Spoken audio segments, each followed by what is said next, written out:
what is your central thesis in the book? For example, अगर एक कोई बंदा पढ़ रहा होगा, बच्चा, उसको central क्या idea मिलेगा? Central thesis of the book are the human beings. So unless you do not invest in your population, in your people, you are not going to put the country on the long-term sustainable growth. So you have to prioritize that you invest in your human beings. And this is why. Because you go to the basic theory of this endogenous growth theory. So there you say that human beings are at the center of economic growth. If at the center of the economic growth, then you have to take care of their education. Education means the quality education. You have to bring the out-of-school children to schools. Then you have to distinguish between schooling and learning. You have to connect your education with economic growth. हमारी क्या vision है? Are we a confused society? Are we a social society? Are we a capitalist society? क्योंकि एक चीज जो हमारी society में बहुत विजिबल है कि गवर्नमेंट देगी चीजें, एजुकेशन भी दे, वेलफेयर भी दे। दूसरी चीज जो बहुत विजिबल है कि डीसी साहब कीमतें फिक्स करेंगे। तीसरी चीज जो बहुत विजिबल है कि ब्यूरोक्रेट साहब तनख्वाहें सब परमिशनें देंगे। तो हम लोगों ने क्या करना है? हमने कोई हमारे पास और फिर कीमतें फिक्स करनी है।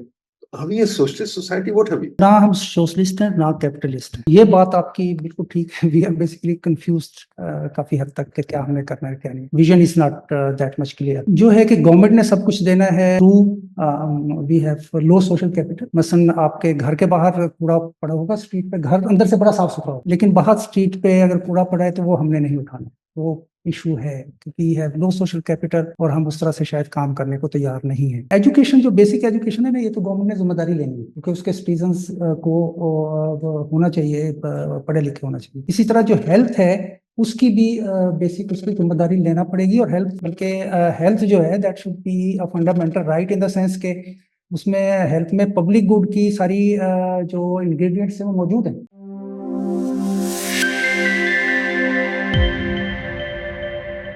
Welcome to the Pied. I'm deeply impressed by Jameel Nasir Saab, who is known to everybody. This is a book that he's covered many different topics. The case for equitable growth, how deep are the deeper determinants, culture and growth, the question of education, the problem of multiple healthcare, public healthcare, multiple inequalities, a misallocation of land, constraints on real growth, the challenge of poverty, the public sector performance conundrum, the noisy legal system, social capital and corruption incorporated, weak fiscal and trade capacities, the military challenge. If you think about it, he's covered almost all topics that we are researching.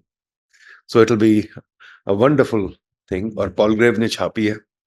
Jameel Nasir Saab is a collector customs, right? Chief collector customs. He's had a long customs career.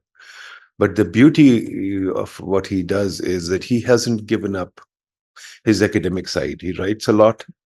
This is second or third book. Third book, na? And he's totally devoted to this. I hope you guys can also learn from this and think about it. Now, we'll begin as usual. Jameel Saab will give us an overview of the book. And then, of course, there'll be a question and answer session. So over to Jameel Saab. Thank you, Dr. Saab. Thank you very much. You all came, and it is a matter of pleasure that we are launching this book at Pied. I have a special association with Pied, especially due to Dr. Nadeebul Haq Sahib. He's always open to ideas, and he's not working in some narrow shallows. So credit goes to him. And in the last 3-4 years, I have been analyzing whatever has been produced by Pied, and Pied has taken the research out of this academia thing, and in the last 3-4-5 years, it has tried to create linkages with the public policy. So I have benefited a lot out of the Pied research in this book as well. And how the idea of this book came that is quite interesting. Whatever the debates in Pakistan have been, those debates are on numbers, such and such fiscal deficit, such and such debt, such and such debt to GDP ratio, such and such out of school children, etc. I always wondered what is behind these numbers. So we should go what are the underlying causes behind these bad numbers. So that was a point which was always agitating my mind whenever I was listening to such discussions or I was reading such papers. So initially, this was not the plan of the book, which it has come in the final shape. The plan was just to concentrate on inclusive economic growth and then to just analyze the deeper determinants, which you better know that those are the institutions and the geography thing. But when I started this plan back in 2019, this project went on expanding. And then the idea came that I should go for a full-fledged book containing almost most of the challenges, development challenges Pakistan is faced with.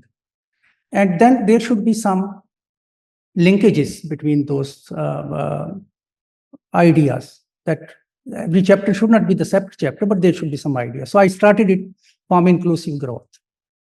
So the question was that why Pakistan has been unable to put itself on the trajectory of long-term growth and what are the reasons. So I started exploring this. And when I started exploring this, then 3-4 dimensions came to my mind during the research. One was the equitable distribution of the resources. And the second was lack of policy focus on human resource development.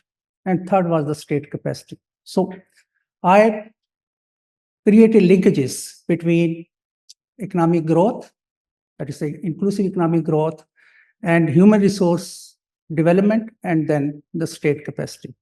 So in this way, I have divided this book into 14 chapters, and 15 chapter is the conclusion, which a small one. So I started that there is a need for inclusive growth. That and there is a myth, Dr. Sahab would agree with me, that in 1960s, rather till 1980s, Pakistan was showing a reasonable growth rate. So what happened? That the countries like Korea, Hong Kong, and Taiwan, those countries developed, but Pakistan, is unable to sustain that growth. And in 1960s, the world was betting on Pakistan, that Pakistan will show high growth rates in the coming years and will join the Committee of the Nations as developed country in few decades. But it didn't happen like that. Two economists, Gustav Papanik and Rosenstein-Roden, Gustav Papanik wrote a book and showed a very rosy picture that Pakistan is doing very well in macroeconomic indicators. And then there was another paper in 1961 by Rosenstein-Roden, and he said he calculated the growth rates of different countries. And his projection was that Pakistan will grow very fast in comparison to South Korea and Taiwan. But it didn't happen like that. What went wrong? That is the question which has been discussed in this book. And what went wrong is that there was not equitable distribution of the resources. And when we see in the 1960s, there was a huge gap, a huge disparity between the per capita income and the human resource development between East Pakistan and West Pakistan, now our country, And same happened in terms of class. Dr. Mahbubul Haq, 20 families, which was later on, came to known as 22 families. And the problem of the 22 families was that they were capturing most of the assets of Pakistan. Most of the business and profits what Pakistan was getting. So that I guess still persists. White has taken a study on stock exchange of Karachi, and you have come up with a similar finding that still most of the stocks are captured by very few families. So things have not perhaps changed dramatically. So what happened in South Korea, in Taiwan, in these countries? They managed human resource very well through training, through investment, through education, and plus they introduced land reforms. And by introduction of land reforms, the society comparatively became equitable. Whereas in Pakistan, we did not introduce meaningful reforms, and we did not make investment in the human resource. So that due to these factors, things diverged. And then now what we see is that initially in 1960, the growth rate failed us. And now what is happening, we are failing the growth rate as we have not made the investment which should have been made in the human resource development. This is the message of this book. And rest assured, this book is an academic book, but I have not tried to frighten you through number of graphs and number of tables, as most of the economists are do, that the guy who doesn't know hardcore economics, so he abstains away from such books. I have made it readable. You will find anecdotes, you will find data and graphs as well, you will find quotations. So it is multidisciplinary in its nature. And I give you 2-3 examples. First, for example, when I'm discussing the empirics on poverty, I'm not discussing just the per capita income. I'm discussing even the mental lives of people. And here I derive insights from the psychology. And similarly, when we go to some other topic, there I'm deriving insights. For example, when I'm making the case for land reforms, I'm deriving insights from the reports which were published in 1950s and 1960s. So you will find it enjoyable. It is meant for research scholars who are doing MPhil, who are doing PhD, or who want to do something like MPhil or PhD. They may find topics, and it is also it would be also a good read for the common readers. Thank you very much. Jamil Sahab, if you could describe very simply, what is your central thesis in the book? For example, कि अगर एक कोई बंदा पढ़ रहा होगा बच्चा, उसको central क्या idea मिलेगा? What is the central thesis of the book are the human beings. So unless you do not invest in your population, in your people, you are not going to put the country on the long-term sustainable growth. So you have to prioritize that you invest in your human beings. And this is why, because you go to the basic theory of the this endogenous growth theory. So there you say that human beings are at the center of economic growth. If at the center of the economic growth, then you have to take care of their education. You have to take care of, and education means the quality education. You have to bring the out-of-school children to schools. Then you have to distinguish between schooling and learning, because you have to connect your education with economic growth. If you are not imparting skills, you are just taking degrees, and after doing PhD, you are finding a job of a clerk or some inspecting the customs. Perhaps that's not going to deliver for the economic growth. So at the center of this book are the human beings. So you have to take care of that through training, through poverty alleviation, through some cultural tinkering. For example, there is a chapter in the book which is culture and growth. So that our economists generally, they avoid talking about the culture because you cannot, put it into some model perhaps. So you avoid talking of culture. But culture is an important determinant for long-term economic growth. And when I say that it is a long-term economic growth, I derive insights from Mukia. And he says that there are two types of cultures. One is the forward-looking culture, and the other is backward-looking culture. If you are not forward-looking, if you do not embrace ideas, and you are always, looking backwards, or you are looking for the subjects which may have been, not that much, important in this age of globalization, perhaps you are not going to put the country on the economic growth. बात की education की. Yes, sir. Yes, of course we should invest in education. I would argue कि हमने जितनी university बनाई हैं और जितने स्कूल्स बनाए हैं और जितने पैसे इस पे खर्चे हैं, we are in a sense focusing on education. A single national curriculum भी बना दिया है. Perhaps we are focusing on the wrong kind of education. Or are we focusing on the right kind of education? क्या इसको सोचना चाहिए क्या? What are your thoughts on education? ये बिल्कुल सही है सर. एजुकेशन का देखिए, एजुकेशन एक तो पर से एजुकेशन इंपॉर्टेंट है, इसमें तो कोई दूसरी राय नहीं हो सकती. लेकिन अब इशू ये है कि जब आप हायर एजुकेशन के लिए आते हैं ऊपर, तो आपको कौन सी एजुकेशन लेनी है, उसके लिए एक इस्तेमाल होता है यूजफुल नॉलेज.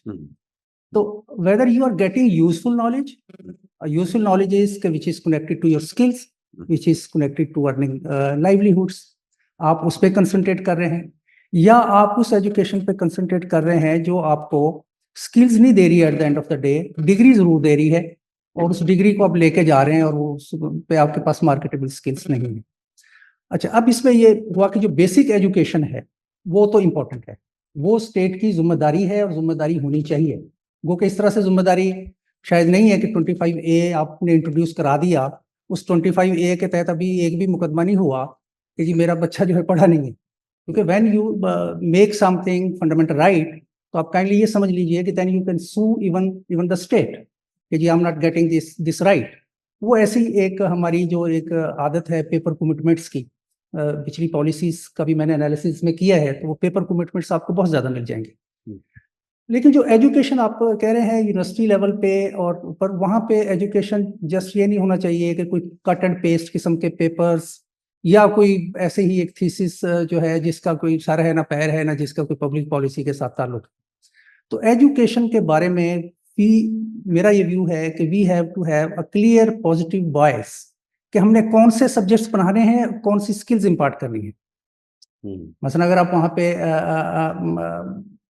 ठीक है, कम्प्लेक्स सोसाइटी के लिए सारी चीज़ों की ज़रूरत होती है, वो ड्रामा भी पढ़ना चाहिए, पोइट्री भी पढ़नी चाहिए, बट यहाँ पे बात हम कर रहे हैं इकोनॉमिक ग्रोथ की. अगर आपने इकोनॉमिक ग्रोथ के लिए काम करना है तो फिर you have to have clear bias कि आपकी साइंस की एजुकेशन, आपकी टेक्नोलॉजी की एजुकेशन, आपकी वोकेशनल एजुकेशन, उनको स्टेट को प्रायोरिटाइज करना चाहिए एज पब्लिक पॉलिसी.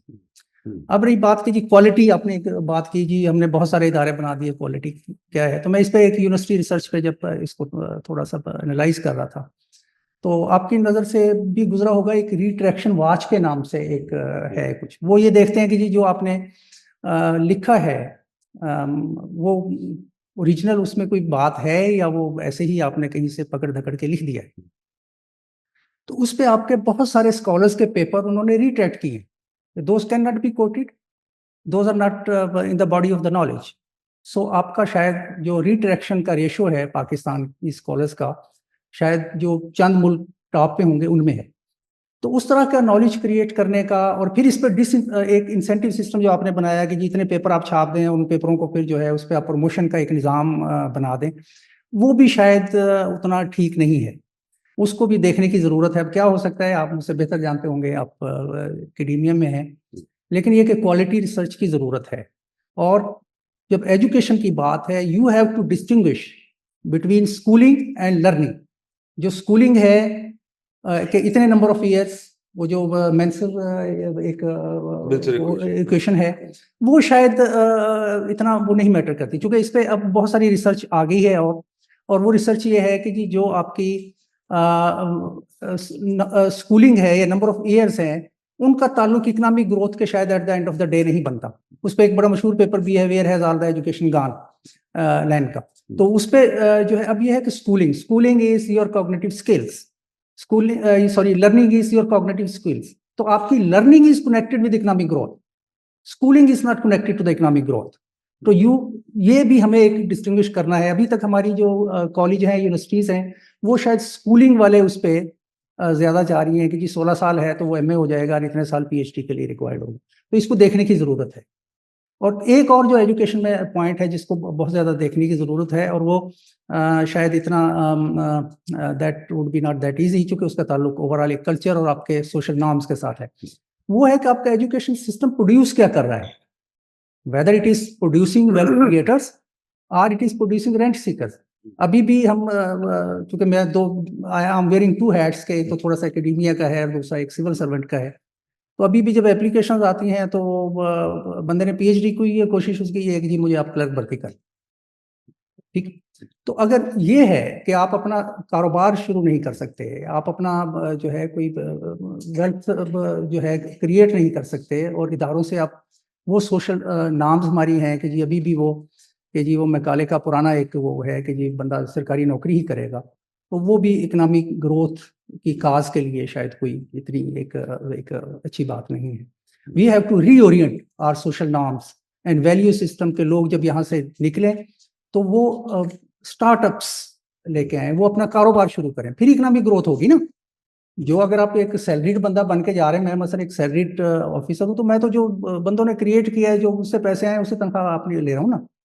तो मैं तो कोई नई चीज़ नहीं ऐड कर रहा उस तरह से, ठीक है थोड़ा सा काम मैं कर रहा हूँ कि जी एक जो मशीनरी स्टेट की कैसे चलती है उसमें कंट्रीब्यूट कर रहा हूँ, but directly I am not contributing to the economic growth. और उसकी निस्बत जो एक बंदा बाहर कहीं बैठा है और कोई चीज़ थोड़ी वैल्यू ऐड कर रहा है कि फ्रूट ला रहा है और उससे वो जूस बना के भी बेच रहा है, तो मेरा ख्याल है ही adding to the economic growth. तो उसको भी करने की ज़रूरत है, लेकिन ये शायद थोड़ा सा लॉन्ग टर्म होगा, क्योंकि सोसाइटल नॉर्म्स जो हैं वो ओवरनाइट चेंज नहीं होती।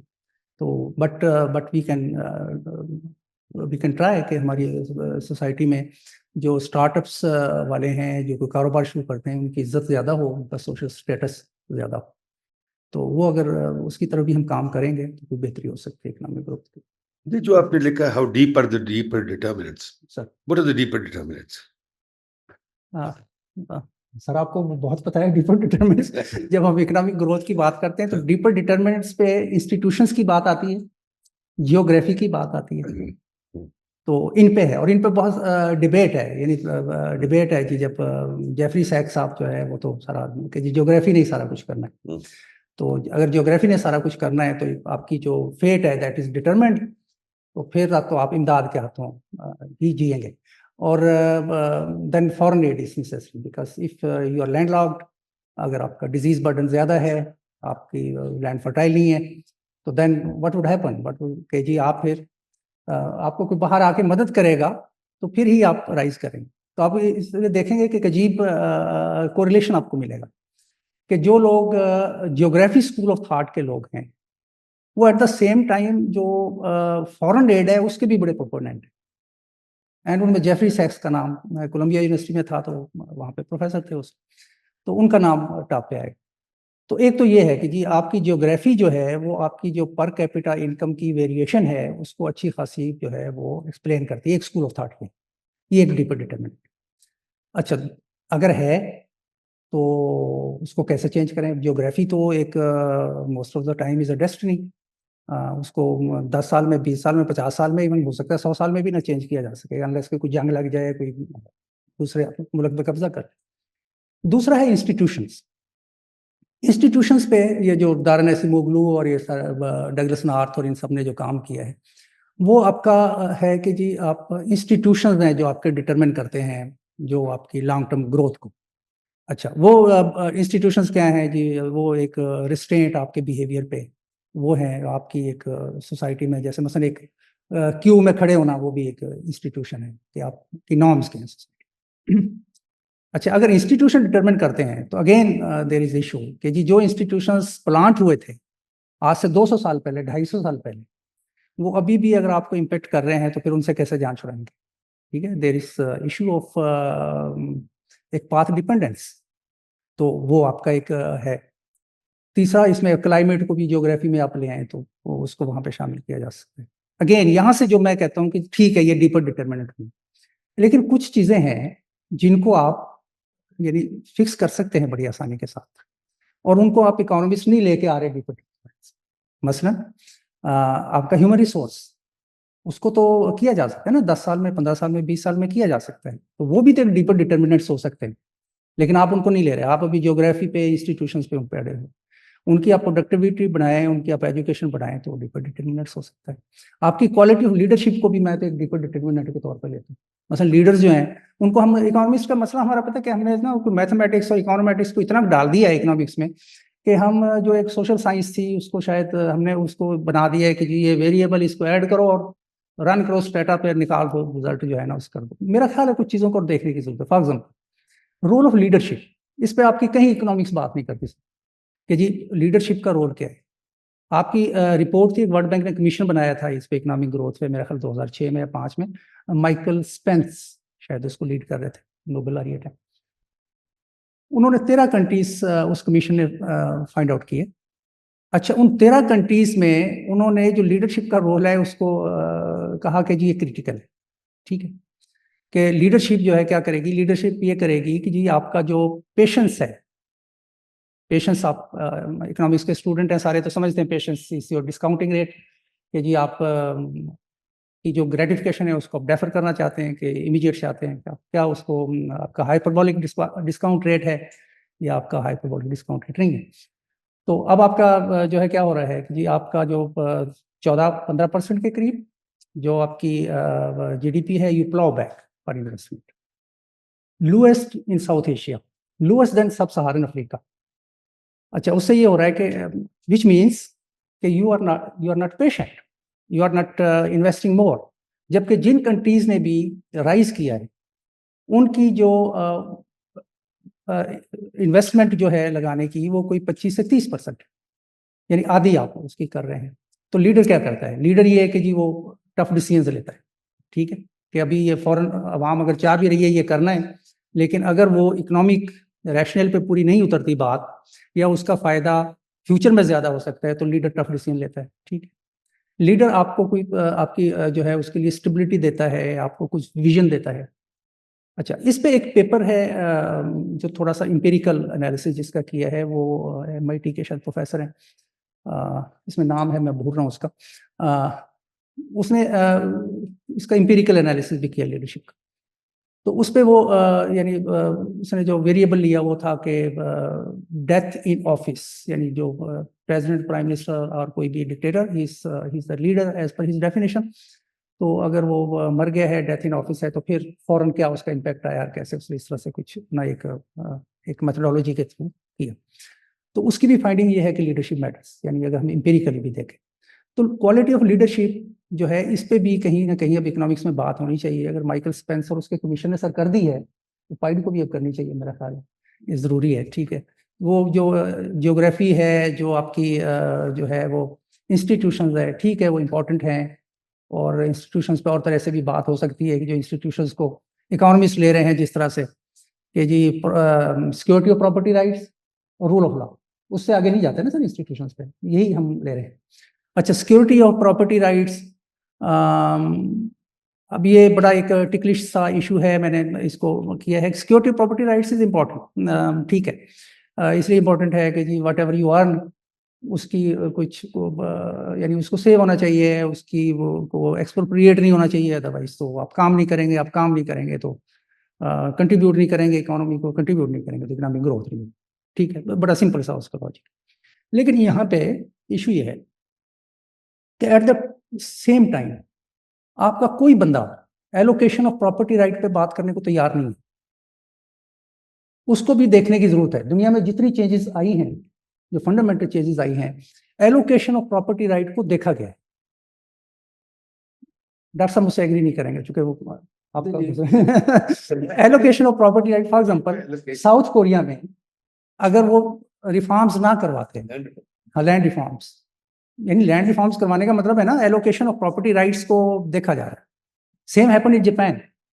ठीक है, तो आप एलोकेशन ऑफ प्रॉपर्टी राइट को नहीं देख रहे, ठीक है। जब आप एलोकेशन ऑफ प्रॉपर्टी राइट को नहीं देख रहे तो उससे हो क्या रहा है, उससे वो ये रहा है कि कुछ लोगों के पास प्रोडक्टिव एसेट्स बहुत ज्यादा हैं, बाकी के पास कुछ है नहीं।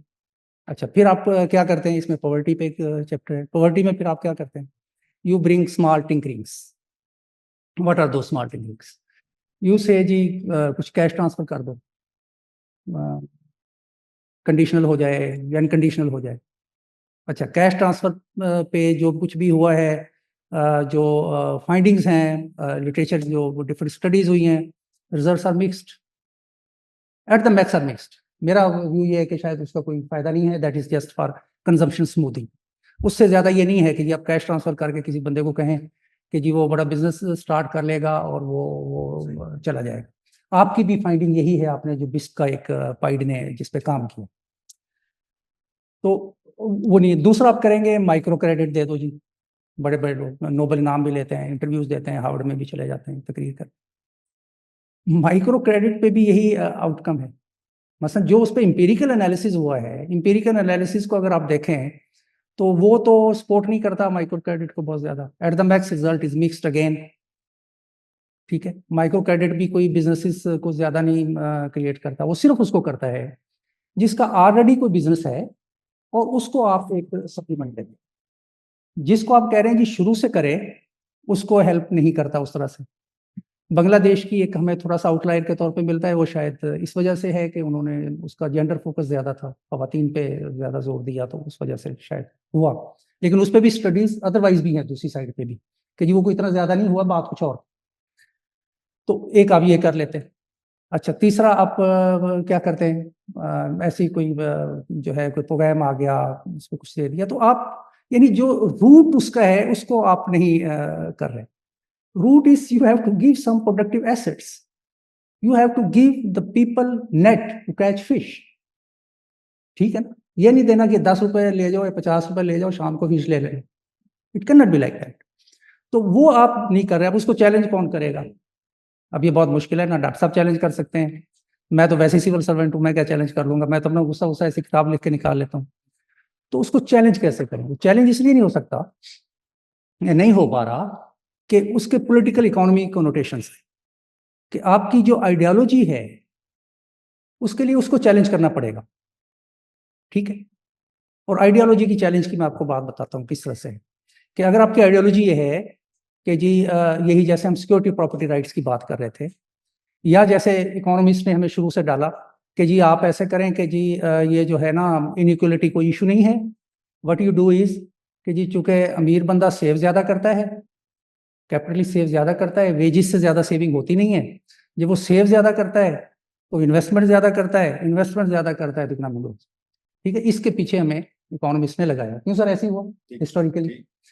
अच्छा, अब इशू ये है, अब इसको कुछ लोग आगे उन्होंने कहा यार इसको देखते हैं, जोसेफ स्टिग्लिट्स अगेन फ्रॉम कोलंबिया, उसने कहा, उसने एक अब दूसरी एक इसकी लाइन ऑफ आर्गुमेंटेशन लेनी। व्हाट ही सेड इज, उसने कहा नो, जब आप डिस्ट्रीब्यूट करते हैं मनी को, रिसोर्सिस को, वो ज्यादा हाथों में जाती है, लोगों की परचेजिंग पावर बढ़ती है, परचेजिंग पावर बढ़ती है, एग्रीगेट डिमांड बढ़ती है, एग्रीगेट डिमांड बढ़ती है तो इकोनॉमिक ग्रोथ, ठीक है। अब ये एक लाइन ऑफ आर्गुमेंटेशन।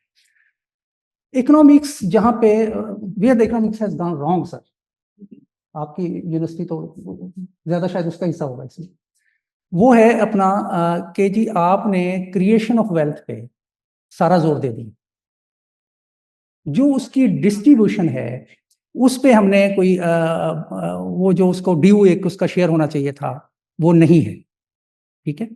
और ये कोई ऐसी मुश्किल बात नहीं है, आम एक बात है। हम एक हाउस होल्ड की एग्जांपल लेते हैं। फॉर एग्जांपल एक हाउस होल्ड है, उस हाउस होल्ड में उसके 8 फॉर एग्जांपल उसके बंदे हैं, उसमें से 2 या 3 जो है वो बहुत ज़्यादा कमा रहे हैं, 5 बेचारे कुछ नहीं कर रहे। तो अब इसकी इम्प्लीकेशंस क्या हों? इम्प्लीकेशंस हैं कि जी जो डिसीजन मेकिंग पावर है वो 2-3 में चली जाएगी जो कमा रहे हैं, तो decision making in the house hold वो डिस्टॉर्ट हो जाएगी, ठीक है। जब वो डिस्टार्ट होगी तो 5 जो है वो पावरलेस हो जाएंगे, 3 जो कुछ इम्पोज करना चाहेंगे वो अपने इम्पोज करेंगे। जो आजकल बात भी हो रही है कि इकोनॉमिक पावर और पॉलिटिकल जो पावर है वो कनेक्टेड है, यही आके जब आप नेशनल लेवल पे आते हैं तो ये हो जाता है। तो उस आइडियोलॉजीज को कुछ मेरा ख्याल है उन पे कम से कम हमें डिबेट जरूर करने की जरूरत है कि जी क्या होना चाहिए। तो इसमें कुछ इस तरह की चीजें, कुछ एक्सेंट्रिक चीजें इस किताब में हैं कि एटलीस्ट उन पे हम डिबेट कर सकते हैं, उन पे हम बात करें, कुछ हम शुरू करें, कोई नैरेटिव बिल्ड करने की कोशिश करें। तो उसमें से एक नैरेटिव ये भी है कि जी allocation of property rights needs to be looked into afresh. लेकिन हम इसको कर सकते हैं या नहीं कर सकते, that's difficult question sir. Very good point, जी. I think, quite frankly, मैं भी I've changed my mind on land reform. Time था जब मैं सोचता था नहीं होना चाहिए, but now I think it's possible. But land reform के साथ मैं सोचता हूँ एक और चीज बहुत जरूरी है जो हमारे यहाँ unfortunately लग नहीं सकती, which is very important, which is a generational reset, which is death duties, inheritance tax. वो हम लगा नहीं सकते, उस पर डिबेट करते हैं. But I want to take you to another chapter in your book. आपने I think challenge to poverty, constraints rural growth भी आपने कुछ डिस्क्राइब करती. What do you think apart from land, what are the constraints of rural growth? Rural growth में sir policy gaps बहुत ज्यादा हैं। मैं इसको अर्ज करता हूँ किस तरह से। व्हाट हैपेंड इज के इन 1950s until 1960s, 1965 64, rural people in one way or the other were attached to agriculture when there was no mechanization. What happened is that there is an agriculturalist, and then there are certain guys living in the village, and they gave some services to the agriculturalist, and in lieu of those services, he gave them wheat, rice, and some portion of the produce, and in this way food security was there. अब क्या हुआ, अब इस पे एक change आई 19 जब ये आपका ग्रीन रेवोल्यूशन आता, ग्रीन रेवोल्यूशन से मैकेनाइजेशन हो गई। जब मैकेनाइजेशन और ट्रैक्टराइजेशन जिसको बोलते हैं वो हुई, तो आपकी लेबर का एक डिस्कनेक्ट आ गया, वहां पे लैंडलेस लोगों का डिस्कनेक्ट आ गया विद द एग्रीकल्चर। अच्छा, वो डिस्कनेक्ट आ गया तो क्या हुआ, कुछ ने तो माइग्रेट किया। माइग्रेशन के भी हालात उसका नहीं है, जो कि इंडस्ट्रियल जो सेक्टर है वो कोई इतना रोबस्ट नहीं है कि वो उनको एब्जॉर्ब कर ले, कि जो वहां से सरप्लस लेबर निकले उनको एब्जॉर्ब नहीं कर पा रहा था। तो वहां पे उसकी वजह से जो डिविजन्स हैं वो ज्यादा शार्प हो गए। ठीक है, एग्रीकल्चरलिस्ट यानी उसके साथ कनेक्ट हो गए, और दूसरा जो है वो लैंडलेस जो लोग थे वो डिस्कनेक्ट हो गए विद द एग्रीकल्चर। अब इसका आगे जो चाहिए था, जो भी हमें स्टेट लेवल पे, वो था कि हम कोई पॉलिसी इस गैप को फिल कर दें। और वो पॉलिसी गैप इस तरह फिल हो सकता था कि हम रूरल नॉन फार्म इकोनॉमी पे कोई तवज्जो देते, उनके जो है वहाँ पे कि जी वो उनके साथ एसोसिएट हों। आपको ये हैरानी होगी, when I was conducting research for this book, rural non farm economy किसी पॉलिटिकल पार्टी के मैनिफेस्टो में नहीं है। रूरल नॉन फार्म इकोनॉमी मेरा ख्याल है आप लोगों ने पाइड में, आई एम नॉट श्योर कि आपने कुछ इस पे काम किया है नहीं किया। इवन हमारे अच्छे अच्छे इदारे यूनिवर्सिटियों ने रूरल नॉन फार्म इकोनॉमी पे कोई काम सच नहीं किया है, क्योंकि वो उस रडार से हैं ही बाहर। इसको हम एक ब्रॉडर क्वेश्चन के साथ भी कनेक्ट कर सकते हैं कि वो बेचारे जो है वो पावरलेस हैं, उनकी वॉइस नहीं है शायद, इसलिए उनकी बात नहीं सुनी जाती। तो अब रूरल क्या है, एक तो आपने रूरल नॉन फार्म इकोनॉमी पे तवज्जो देनी, you have to bring in a public policy clear cut, जो आपके डिफरेंट चीज़ों को करेगी केटर के, जी आप उनको जो है स्किल्स कैसे देंगे, आप उनको जो है कर्जे कैसे देंगे, और कौन कौन से वो कारोबार हैं कैसे वो शुरू करेंगे। तो ये एक रूरल एक आपका इशू है। दूसरा इशू है आपका प्रोडक्टिविटी का। अच्छा, आपकी प्रोडक्टिविटी अभी भी लो है, और उसका एक एक एक नेचुरल एक्सपेरिमेंट आप देखें। आप ईस्ट पंजाब और हमारा ये जो पंजाब है, दोनों की लैंड तकरीबन एक सी है। ठीक है, टोपोग्राफी इज ऑलमोस्ट सेम, लेकिन उनकी जो पर एकड़ जो जो प्रोड्यूस है ऑलमोस्ट इन ऑल क्रॉप्स, वो हमसे कहीं ज्यादा है, तो उसको देखने की जरूरत है। अच्छा, तीसरा जो इस पे है कि एक आपका जो छोटे स्मॉल फार्मर्स हैं, इनका स्पेशली बड़ा इशू है कि एक तो वो क्रेडिट उनको इतनी आसानी से नहीं मिलता, क्योंकि वो इस तरह से जो हमारे हमारे बैंक्स हैं, फाइनेंशियल इंस्टीट्यूशंस हैं, they are not much hospitable to small farmers.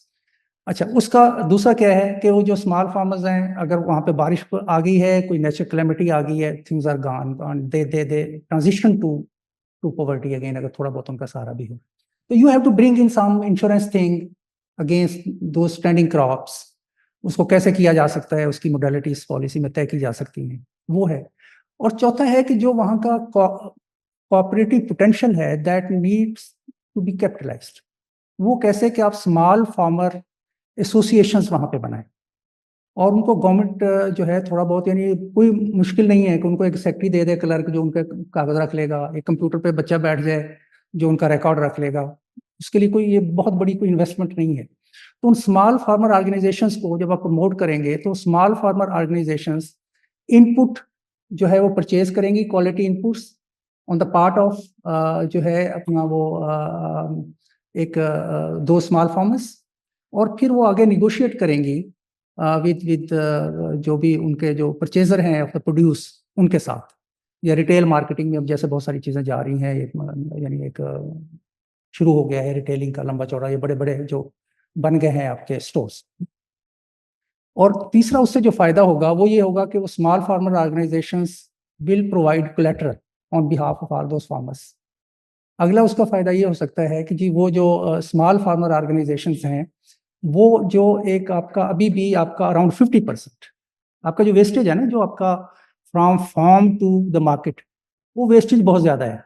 क्योंकि छोटे फार्मर है, 4 एकड़ 5 एकड़ ज़मीन है, 3 एकड़, तो वो क्या करते हैं कि जी वहाँ पे ना उनके पास उसको स्टोर कर सकते हैं, पहले ही पैसे लिए होते हैं उसके लिए, खाद के लिए और उसके लिए, तो उन्होंने बेचनी है। और उसके बाद ये है कि जी वो वेस्टेज बहुत ज़्यादा है, तो उस वेस्टेज को रोकना है। तो इस पे सर जो मेरा जो इस पे है वो है कि जी जो स्मॉल फार्मर्स ऑर्गेनाइजेशन है उनको प्रमोट करने की ज़रूरत है। अब ये अलग बात है कि अगर आप उनको ना करना चाहें, जैसे आपने स्टूडेंट यूनियंस को नहीं किया, जैसे आपने लेबर यूनियंस को नहीं किया, आपको ये है कि ये कल को जो है वो यही ना कोई ऐसे एक सियासी वो फोर्स बन जाए तो अलग। लेकिन ये कि हल जो है वहाँ के इकोनॉमिक इश्यूज का जो वो ये है कि स्मॉल फार्मर ऑर्गेनाइजेशंस को प्रमोट करें, और वो स्मॉल फार्मर ऑर्गेनाइजेशंस वहाँ पे हों, वो कलेक्टर प्रोवाइड करें, वो इनपुट्स परचेज करें, वो जो उनकी आउटपुट है उसको मार्केट पे भेजें, और इस तरह से वो जो है एक वहाँ पे काम हो। तो ये एक सोल्यूशन मुझे तो समझ आता है कि और दूसरी कोई स्कीम जो है ये अपना वो जिसको मैंने यहाँ पे नाम दिया है कि इंश्योरेंस अगेंस्ट बैड लक, वो है कि जी कोई इंश्योरेंस की स्कीम हो जो स्टैंडिंग क्रॉप्स की, कि अगर वो उस तरह से उनका बिल्कुल ही तबाही उतर जाती है तो उसका जो है किया जा सके। और उस पर बहुत सारा काम हो गया है, ये कीनिया और इन मुल्कों में हुआ है, कोई ऐसा नहीं है, वो मॉडल को हम रेप्लिकेट कर सकते हैं। ये वेदर इंश्योरेंस है, उन्होंने कनेक्ट कर दिया है, जिस पे बड़ा ऑब्जेक्टिव तरीका है कि जी हाउ यू विल डिटरमिन कि जो डैमेज हुआ है और how will you compensate that. तो बहुत सारी चीज़ें दुनिया में हो गई हैं, ऐसा इशू नहीं है कि हम जो नेक्स्ट सेट ऑफ इश्यूज आपने एड्रेस किए हैं उन पर जरा बताएं ना थोड़ा सा। सर उसमें है public sector conundrum, I link these together, sir the noisy legal system, sir फिर fiscal and trade capacities, sir and then the militaries. ये एक किस्म का सारा पब्लिक सेक्टर रिलेटेड जी है, सर पॉलिसी रिलेटेड है। सर। इस पे आप क्या कह रहे हैं? एक ये जो पब्लिक सेक्टर वाला है ना सर, इस पे एक किताब है उसकी, पीटर एवंस, एम्बेडेड ऑटोनॉमी, नहीं उसको पढ़िएगा अगर नहीं पढ़ने वाली किताब। तो वो इस किताब को ना एक जोक के साथ शुरू करता है, अब ब्राजीलियन जोक इसके कोई 2 शेर थे, वो बंद थे जू में। तो एक दिन उन्होंने जू से निकल गए, तो दे टुक डिफरेंट पाथ्स। तो एक पकड़ा गया अगले दिन ही, तो उसको वापस ले आए, जू में बंद कर दिया। दूसरे का पता ना चला, तो वो गायब हो गया। तो कोई महीने के बाद, 1.5 महीने के बाद वो आ गया, पकड़ के ले आया उसको दोबारा। तो उसके जो बाकी साथी थे ना जो जू में थे, उन्होंने कहा यार ये कैसे हुआ, ये तो अगले दिन ही पकड़ा गया और आप नहीं पकड़े गए। उनकी जी मैं एक मिनिस्ट्री में घुस गया था, ठीक है, मैं एक मिनिस्ट्री में घुस गया था, और हुआ ये कि जब मिनिस्ट्री में मैं गया तो कहते फिर पकड़े कैसे गए? कहते वहाँ कुछ भी नहीं था, वो जो है ना हुआ ऐसे कि एक दिन जो है वो मैं वहाँ से एक आध ब्यूरोक्रेट खा भी जाता था रोज, किसी को कुछ पता नहीं चलता था।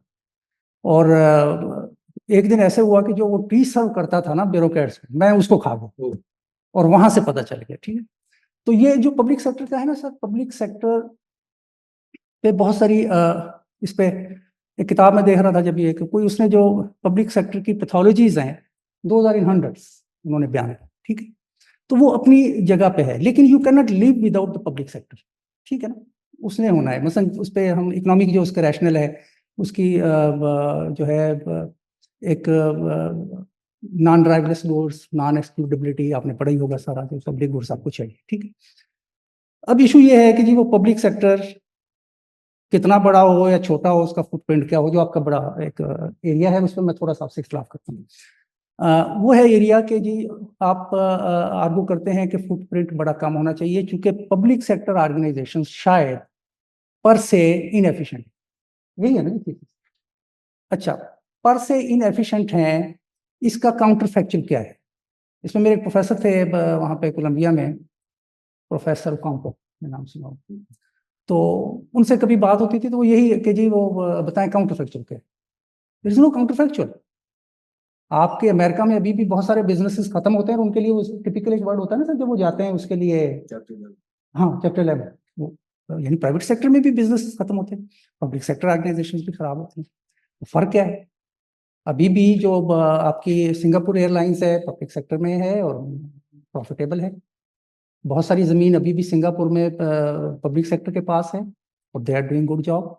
अभी भी आपका अगर आप जाएं अपना इस पे साउथ कोरिया में, तो उनका पोहांग स्टील मिल है, शायद पोस्को बोलते हैं उसको, जो स्कॉलरशिप भी देती है कोरियन डेवलपमेंट इंस्टीट्यूट के लिए कुछ स्टूडेंट्स को, हमारे भी एक दो को देती है शायद।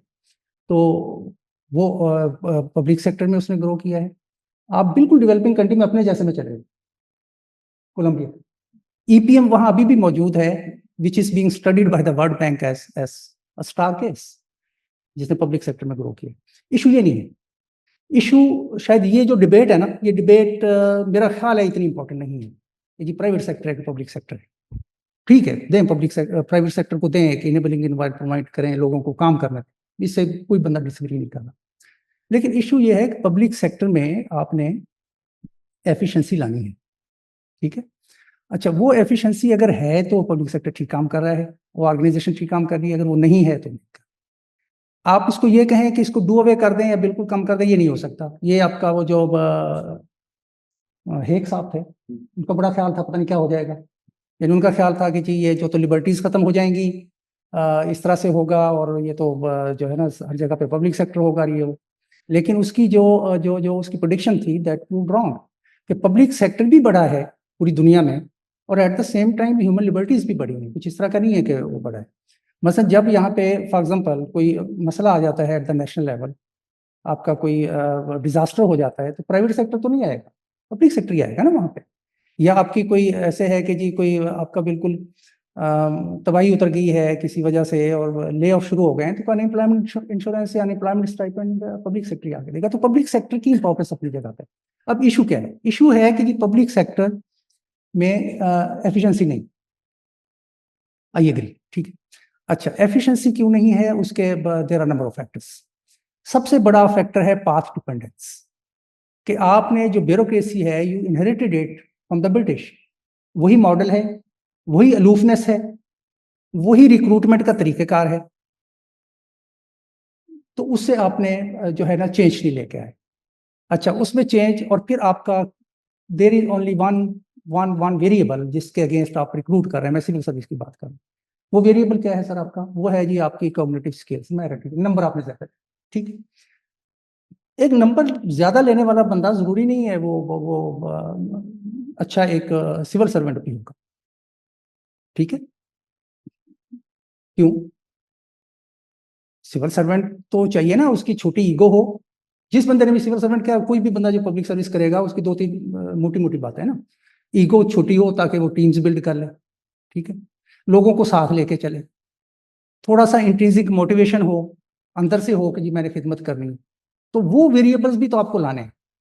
तो इस पे ये कि मैं कहता हूं कि जब आपने रिक्रूटमेंट करनी है तो वो वेरिएबल्स, अब दो तरीके हो सकते हैं। एक हो सकता है जो चाइना मॉडल है, उस पे वो प्रोफेसर हैं, उसने जो कहा है कि जी जो स्ट्रीट लेवल ब्यूरोक्रेट्स थे उनको शामिल कर लिया उस करप्शन में, और देयर वाज इंसेंटिव, तो इस वजह से चाइना ने तरक्की की। उसकी एक थीसिस आपने किताब पढ़ी होगी उसकी, कि हाउ चाइना एस्केप पॉवर्टी है, इस तरह की किताब है। एक तो ये तरीका हो सकता है, ठीक है। अब ये कैसे करेंगे? ये करेंगे तो ये तो फैल जाएगा सारा कुछ, वहां तो कम्युनिस्ट पार्टी है, वो हैंग भी कर देती है, वो बंदे को फांसी भी लगा देती है सारा। दूसरा तरीका है कि you think of some other variables for recruitment और फॉर प्रमोशन, फॉर इंसेंटिव, ठीक है। वो हो सकती है कि आप मेरे नंबरों पे ना भर्ती करें, वहां देखें कि ये बंदा प्रो सोशलिटी है इसमें, ये बंदा सर्विस करना चाहता है फ्रॉम इनसाइड, कोई इंट्रिंसिक मोटिवेशन है कि नहीं, इस तरह की कुछ बातें इसमें डिस्कस हुई। तो वो एक देखने की जरूरत है जो है पब्लिक सर्विस के लिए। अब दूसरा आ जाता है आपका लीगल पब्लिक सेक्टर। फिर भी जो सीएस वगैरह करके लोग आते हैं, एक कंपटीशन है, उससे आए हैं, आगे चलते हैं, चलो। Now we come to the judicial system. अच्छा, जुडिशियल सिस्टम सर बड़ा अजीब है। 3 वेरिएबल्स मैंने देखे, जब मैंने देखना शुरू किया। एक तो आपके पास स्टैटिस्टिक्स ही नहीं है, एक जो बिल्कुल ही एक रूडिमेंट्री से स्टैटिस्टिक्स आपको उनके कोई जुडिशियल कमीशन की कोई रिपोर्ट्स में मिल जाते हैं, इतने केस आए, इतने डिस्पोज ऑफ हुए, इतने एट द एंड वो क्या केस थे, उनकी कैटेगराइजेशन क्या है, वो सिर्फ रिट्स आपने डिस्पोज ऑफ की थी कि आपने कोई क्वेश्चन ऑफ लॉ पे जजमेंट्स दी थी, नोबडी नोस। ठीक है, चलो उन पे फिर आपके पास कोई ऑप्शन नहीं है, मैंने उसी पे एनालिसिस किया। जब उस पर एनालिसिस किया, things turned out very strange. आपकी जो इंस्टीट्यूशन ऑफ केसेस है उनका नंबर भी बढ़ रहा है हर साल, आपका जो डिस्पोजल ऑफ केसेस है उनका भी नंबर बढ़ रहा है हर साल। ठीक है जी, आपके जो एंड पे केस रह जाते हैं आपके कैलेंडर ईयर के, जुडिशियल कैलेंडर ईयर के, वो नंबर भी बढ़ रहा है। भाई अगर ये तीनों बढ़ रहे हैं और ये अपवर्ड इनका ग्राफ है तीनों का, तो इट मीन्स कि ये तो फिर देयर इज नो एंड। आप कहाँ पे खत्म करेंगे जाके चीजों को? अच्छा, ये तो बढ़ता ही रहेगा फिर। तो you have to go for some out of box solutions. Out of box solutions ये है कि हमारा इशू हुआ, उस पर again there are vested interest. Vested interest है वहाँ पे जो लॉ का प्रोफेसर है, वेस्टेड इंटरेस्ट है जो जज है, वेस्टेड इंटरेस्ट है जो वकील है, because they are groomed in the tradition of that common law और सिविल लॉ। अगर उसको हम कोई थोड़ा चेंज करें, कुछ और लाएं, आर्बिट्रेशन लाएं, कोई इनफॉर्मल जस्टिस सिस्टम के साथ कोई कनेक्ट करें फॉर्मल जस्टिस सिस्टम को, तो उनका जो स्किल सेट है वो एकदम जो है वो उसका जो है ना इरोजन हो जाती है। तो जब उनका स्किल सेट इरोड हो जाता है तो वो उसको रेजिस्ट करेंगे सिस्टम को। ठीक हो गया इसमें ये। तो उसका सब देखने की जरूरत है। दुनिया में और भी सिस्टम है, यानी मसलन जो लीगल ओरिजिन्स की डिबेट है इकोनॉमिक्स में कि जी सिविल लॉ और आपका जो दूसरा है कॉमन लॉ, यही नहीं है।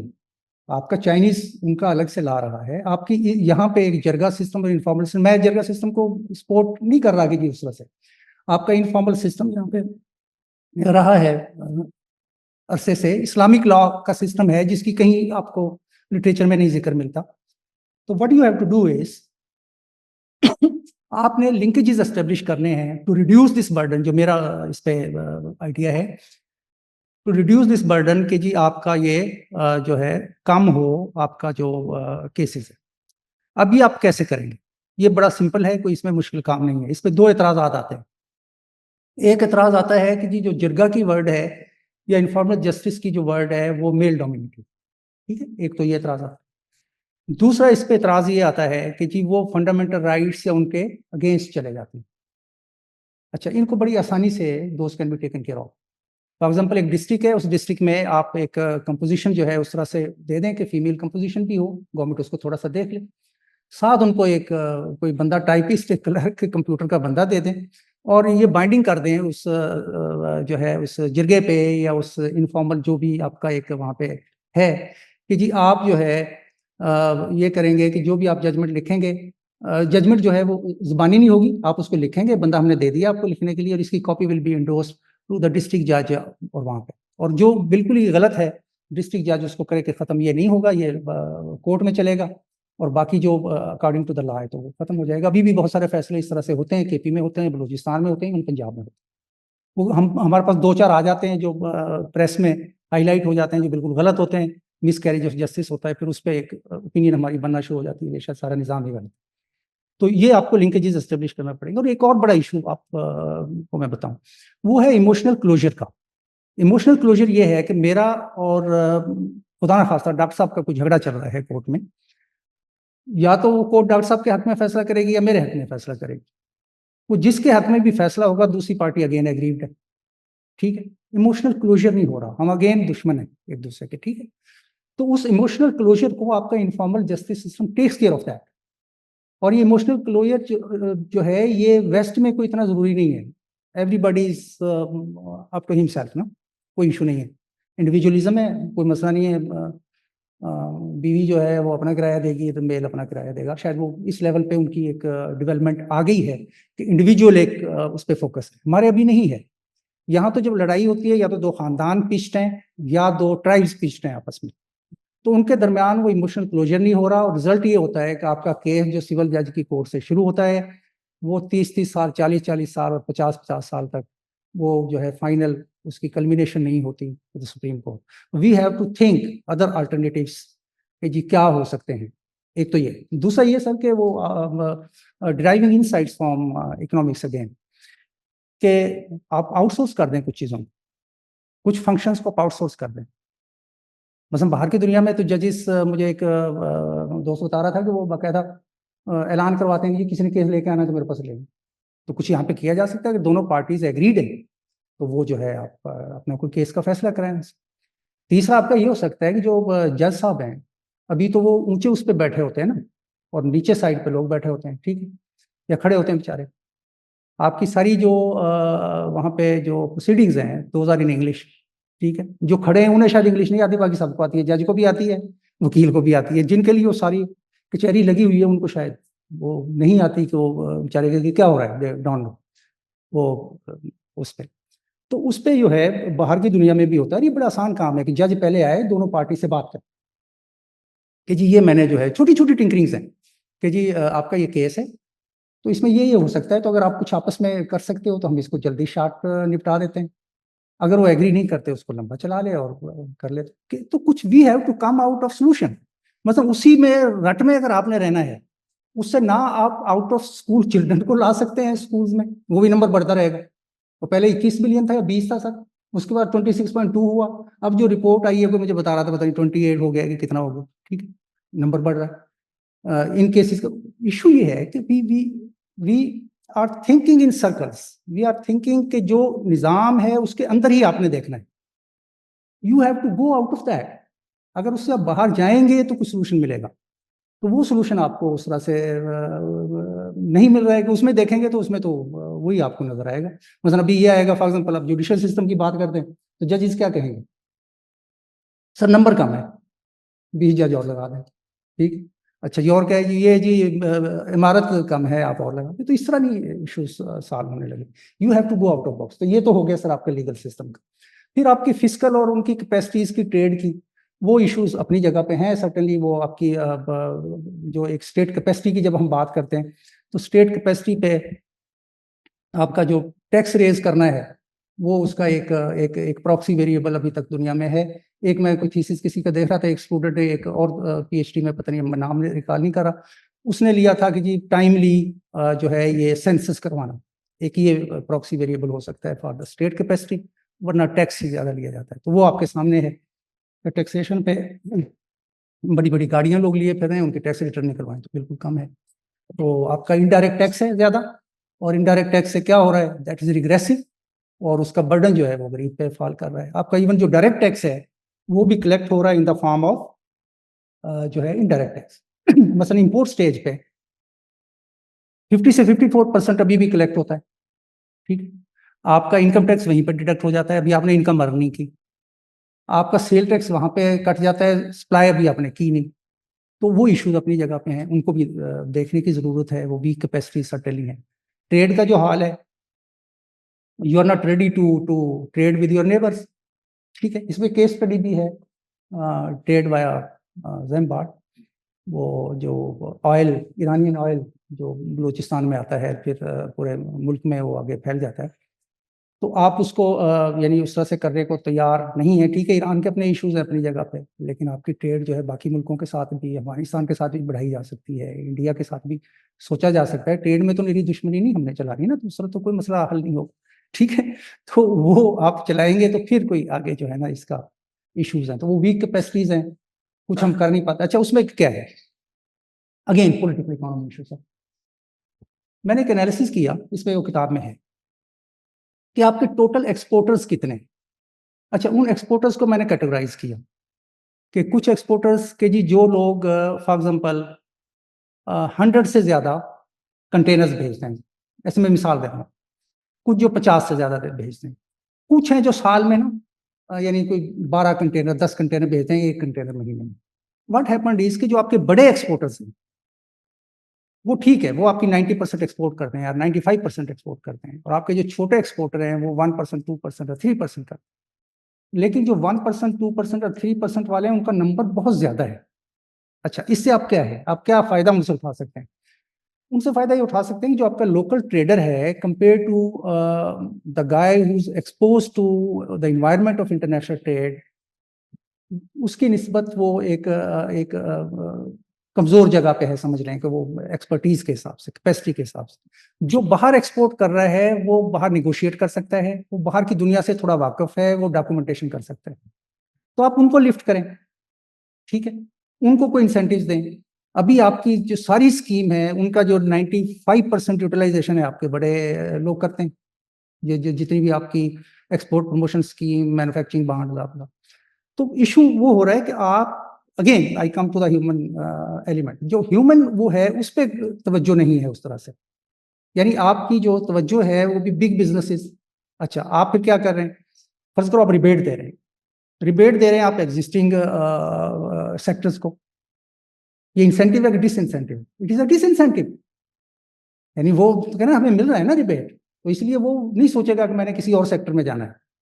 भाई नए सेक्टर्स आइडेंटिफाई करें, डिस्कवर करें, उन सेक्टर्स को दें ताकि लोग वहां पे बिजनेस शुरू करें। तो ये छोटी छोटी चीजें हैं सर, और ये पता नहीं ऊपर इकोनॉमिक थिंकिंग नहीं है या वेस्टेड इंटरेस्ट है, आई एम नॉट श्योर, इस वजह से हम नहीं कर पा रहे। कोई बड़ा मसला फीसा और नहीं है, छोटी छोटी चीजें करके आप चीजों को कर सकते हैं। मसलन थोड़ा सा डाइवर्शन सर मैं कर रहा हूँ, ये school, out of school children पे आपका इशू अभी तक, वो मैं डॉक्टर साहब से बात कर रहा था अभी थोड़ी देर पहले, जब 25A आपका आर्टिकल आया उसमें कॉन्स्टिट्यूशन में, तो चारों सूबों ने लेजिस्लेशन की कि जी बच्चों को स्कूल में लाना, और 3 सूबों की लेजिस्लेशन में आप हैरान होंगे, मैं खुद हैरान हुआ जब मैंने उसको पढ़ा डाउट, उन्होंने सजा लिखी हुई है कि जो बच्चा स्कूल नहीं भेजेगा ना उसको कोई जेल कर दी जाएगी या उसको ये जुर्माना कर दिया जाएगा। दैट इज द थिंकिंग, यानी आपकी इकोनॉमिक थिंकिंग ही गायब है। सिर्फ एक बलूचिस्तान के एक्ट के प्रियम्बल में मैंने देखा कि उन्होंने लिखा नहीं जी इशू ये नहीं है, इशू इकोनॉमिक है, कि जिस बंदा के 10-12 साल एज है, he is earning something for his family, वो बेगिंग ही कर रहा हो, वो कुछ अर्न कर रहा है। तो जब तक आप उस अपॉर्चुनिटी कास्ट को कवर नहीं करेंगे, how you can bring those children to schools, you can not. तो आपने वो अपॉर्चुनिटी कास्ट को कवर करना है, इंडिया ने किया है। इंडिया में जो आपका ये मिड डे मील वाला प्रोग्राम है, ये शायद दुनिया का सबसे बड़ा प्रोग्राम है इंडिया का, और उनकी सुप्रीम कोर्ट ने इनिशिएटिव लिया, उस पर वो दे रहे हैं, आप क्या कर रहे हैं? कुछ भी नहीं। तो इस तरह नहीं होगा, यानी उसको जो चीज़ों को, यानी एक तो इकोनॉमिक जो हमारी डिजिटल साइंस है ना, इसकी इनसाइट्स को लाना पड़ेगा आपको पॉलिसी में, और फिर आप कुछ शायद थोड़ी बेहतरी ला सकते हैं। और क्या था सर, आप कुछ और पूछा? मिलिटेंसी चैलेंज, आपने जो मिलिटेंसी चैलेंज डाला है, जी, वेरी कंट्रोवर्शियल। अच्छा, how is this an economic issue? इस पे सर जो आपके वो है ना, एक इकोनॉमिस्ट प्रूगन, उसकी एक किताब है व्हाट मेक्स अ टेररिस्ट, ये बेसिकली वहां से मैंने इसका थोड़ा सा की। वो हर यानी इकोनॉमिस्ट की खूबी है ना, वो किसी चीज पे एग्री नहीं करना, ठीक है ना यानी तो उसने 2 व्यूज लिए हैं, एक उसका व्यू है कि जी स्मॉल इम्पैक्ट व्यू, और दूसरा वो कहता है जी बिग इम्पैक्ट, ठीक। तो economist are divided on the impact of militancy, small impact view and big impact view. Small impact view वाले आर्गू करते हैं कि जी मिलिटेंसी का कोई चैलेंज इतना बड़ा नहीं है, क्या होगा, एक धमाका हुआ है, कितने बंदे मर जाएंगे, 10 बंदे मर जाएंगे, 20 मर जाएंगे, 30 मर जाएंगे, तो ओवरऑल जो पॉपुलेशन उस कंट्री की, तो उससे क्या फर्क पड़ेगा, इट मेक्स नो डिफरेंस, तो इसका कोई वो नहीं। जो बिग इफेक्ट व्यू है वो कहते हैं नहीं, और फिर उससे वो कहते हैं, स्मॉल इफेक्ट वाले अपनी स्पोर्ट में ये लाते हैं जी उससे कुछ और चीज़ें पैदा हो जाएंगी, यानी मसलन और कोई फैक्ट्री लग जाएगी जो कोई प्रोटेक्टिव चीज़ें देना शुरू कर देगी, कोई मिलिटेंसी के अगेंस्ट जो है सर्विसेज आ जाएंगी अलग। जो बिग, जी सर, बिग इफेक्ट व्यू वाले कहते हैं नहीं इस तरह नहीं है, इसका इम्पैक्ट बहुत ज़्यादा होता है बिजनेसेस के लिए।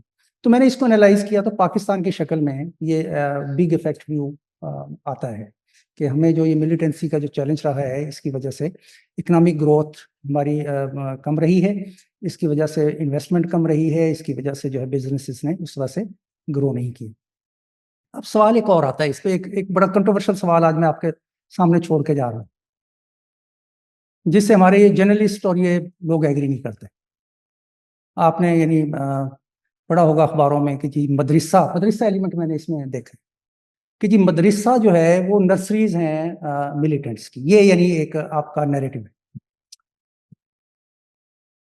which is not proved when you go to some hardcore research। वो कैसे? जो दूसरी साइड है वो क्या कहती है, एक जेसिका स्टर्न खातून थी हार्वर्ड की, अच्छा जेसिका स्टर्न, उन्होंने एक पेपर लिखा।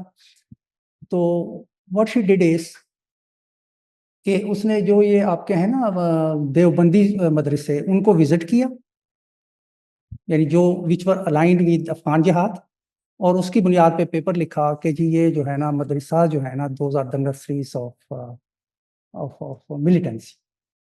ना कोई उस पर लंबा चौड़ा डाटा है, ना उसमें कोई लंबा चौड़ा एनालिसिस है, और वो पेपर जिन लोगों ने उठाना था वो वैसे में उठाए। वन टू दूसरा एक है, एक इंटरनेशनल क्राइसिस ग्रुप एक है जो कोई रिपोर्ट निकालते हैं। उन्होंने एक रिपोर्ट निकाली और जिसपे उन्होंने कहा कि 33% जो स्टूडेंट्स हैं पाकिस्तान में वो मदरसा जाते हैं, जो कि बिल्कुल ही एक गलत नंबर है। अच्छा तीसरे जर्नलिस्ट आपको मिल जाएंगे बहुत सारे जो इस तरह से काम कर रहे हैं। अच्छा मैंने इसको देखा कि क्या है इशू, मैंने कहा इस पे ना वो रिसर्च लाई जाए जो कोई थोड़ी सी हुई हो, जो लिखी पढ़ी हो। तो उसमें एक स्वात में रिहेबिलिटेशन सेंटर वगैरह बना था, वहाँ पे उन्होंने कुछ लोगों को इंटरव्यू किया, टेररिस्ट को पकड़ा और फिर उनको बाद में इंटरव्यू किया, उसकी डॉक्यूमेंट की। तो उसमें से वेरी फ्यू 3 बंदे शायद थे जो मदरसा के पढ़े हुए, और वो भी काम कर रहे थे सारे जो है वो यानी उनके इस तरह की कि कोई धोबी था और कोई इस तरह के काम, कोई ये नहीं था कि गन उठाए थे। एक तो ये मैंने देखा। दूसरा मैंने देखा कि इसको रिलेशन को देखते हैं कि जब नंबर बढ़ता है मदरसास का, तो वेदर जो टेररिस्ट एक्टिविटी भी बढ़ती है नंबर के नहीं, again it is not proved. यानी जब मदरसास का नंबर बढ़ा है तो आपकी टेररिस्ट एक्टिविटीज तो यहाँ पे कम रहेंगी। ठीक, तो इशू क्या है? इशू शायद ये है कि हम कोई हार्ड कोर या प्रॉपर रिसर्च नहीं करते, एक तो ये। दूसरा इशू ये है कि ये जो मदरसा ये फैक्टर नहीं है मिलिटेंसी का। मिलिटेंसी का फैक्टर मल्टीपल हैं, जो आपकी मल्टीपल एथनिसिटी से, जो आपकी अगेन लो ह्यूमन डेवलपमेंट से और उससे आते हैं। मतलब ये कोइंसिडेंस नहीं हो सकता कि जी फाटा में आपका लोग वहां से आए हैं, जो एक्स फाटा हमारा है केपी का हिस्सा बन गए, तो वहां पे क्या था? वहां आप अगर ह्यूमन रिसोर्स डेवलपमेंट के इंडिकेटर देखें तो केपी से आते हैं, ठीक हो गया। देन यू आपका जो पंजाबी तालिबान आता है तो वो आता है मुल्तान से आगे एरिया से, वहां से क्यों आ रहा है? सदर्न पंजाब के आप डेवलपमेंट इंडिकेटर्स देखें, दूसरे सेंट्रल पंजाब से उससे आधे, ठीक है। फिर उस पर हिस्टोरिकल या कश्मीर की रीजन और इस तरह से हो सकती है। तो उसकी भी, चूंकि मैंने ये कनेक्ट किया है मेजर थीम के साथ, तो मेजर थीम ये है कि जहाँ पे आपने ह्यूमंस पे तवज्जो नहीं दी, उनको जो है उनकी डेवलपमेंट पे तवज्जो नहीं दी, उनको एम्प्लॉयमेंट नहीं दी, उनको लाइवलीहुड के रिसोर्सेज नहीं दिए, वहाँ से लोग उठे हैं।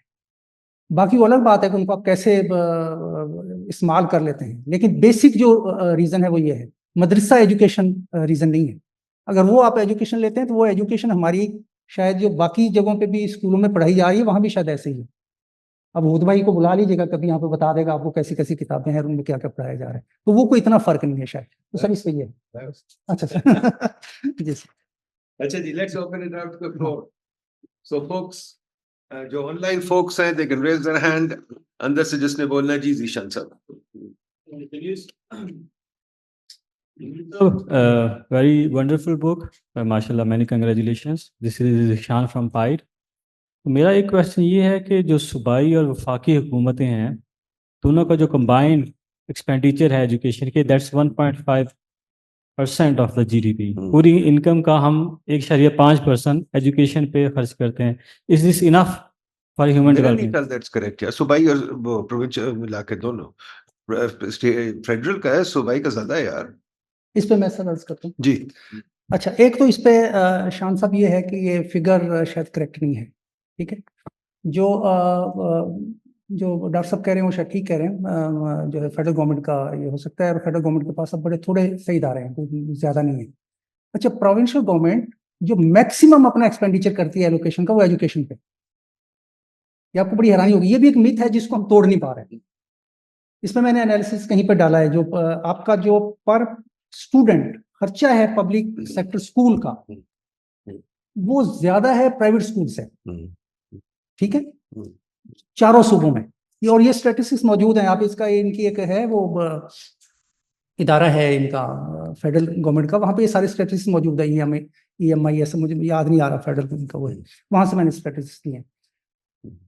तो वो स्टैटिस्टिक्स वो है कि जी पब्लिक सेक्टर जो स्कूल है उसकी पर स्टूडेंट जो एक्सपेंडिचर है that is far higher compare to private schools, लेकिन आउटकम जो है या रिजल्ट जो है वो कम है। इवन लो जो आपके स्कूल्स हैं जो जहाँ पे फीस 500 रुपए, 700 रुपए, 1000 रुपए, और अगर उस खर्चे को, अभी तो गवर्नमेंट खर्चे को उस तरह से डॉक्यूमेंट कर रही है ना कि इतनी एलोकेशन हमने की थी। उसका एक और भी एलिमेंट है, आप इकोनॉमिक्स के स्टूडेंट हो तो आप उसको और तरीके से भी देख सकते हो। वो ऐसे कि वहां पे जो स्कूल है पब्लिक सेक्टर वो ज्यादा जमीन पे है, फॉर एग्जांपल एकड़ में, 2 एकड़ में, 4 एकड़, ऐसे ही है ना जी। और जो आपका लो कॉस्ट प्राइवेट स्कूल है वो उन्होंने 10 मरले के घर में भी कहीं 1 कनाल के जगह पे खोला हुआ है। तो अगर आप उसकी अपॉर्चुनिटी कॉस्ट लें वो 3 एकड़ 4 एकड़ की, तो पर स्टूडेंट जो आपकी जो स्पेंडिंग है वो बहुत ज्यादा बन जाएगी। इशू स्पेंडिंग का शायद उतना नहीं है, इशू किस चीज का है। ठीक है, मैं यानी अगर है तो है इस तक, मतलब बलूचिस्तान में, KP में, रूरल सिंध में इशूज हैं कि जी बाउंड्री नहीं है, वॉल नहीं है, जो है उनको टॉयलेट्स की नहीं है, उस तरह के चीजें अपनी जगह पे मौजूद हैं, लेकिन देर इज स्पेंडिंग के हवाले से there has been a big jump in the past couple of years. Issue accountability का है, वेदर टीचर्स जो आपके फार फ्लंग एरियाज हैं दे कम टू स्कूल्स, वेदर वो पढ़ा सकते हैं, उनकी ये कैपेसिटी है कि जो आपकी भर्तियां हुई हैं ऐसे ही पॉलिटिकल या उस तरह से वो डिलीवर कर सकते हैं, और वो दे क्या रहे हैं स्टूडेंट्स को, दैट्स द रियल इशू। ठीक है, यानी वो जब तक इशू आप सॉल्व नहीं करेंगे कि उनकी अकाउंटेबिलिटी बेहतर हो थ्रू टेक्नोलॉजी करते हैं, कैसे करते हैं।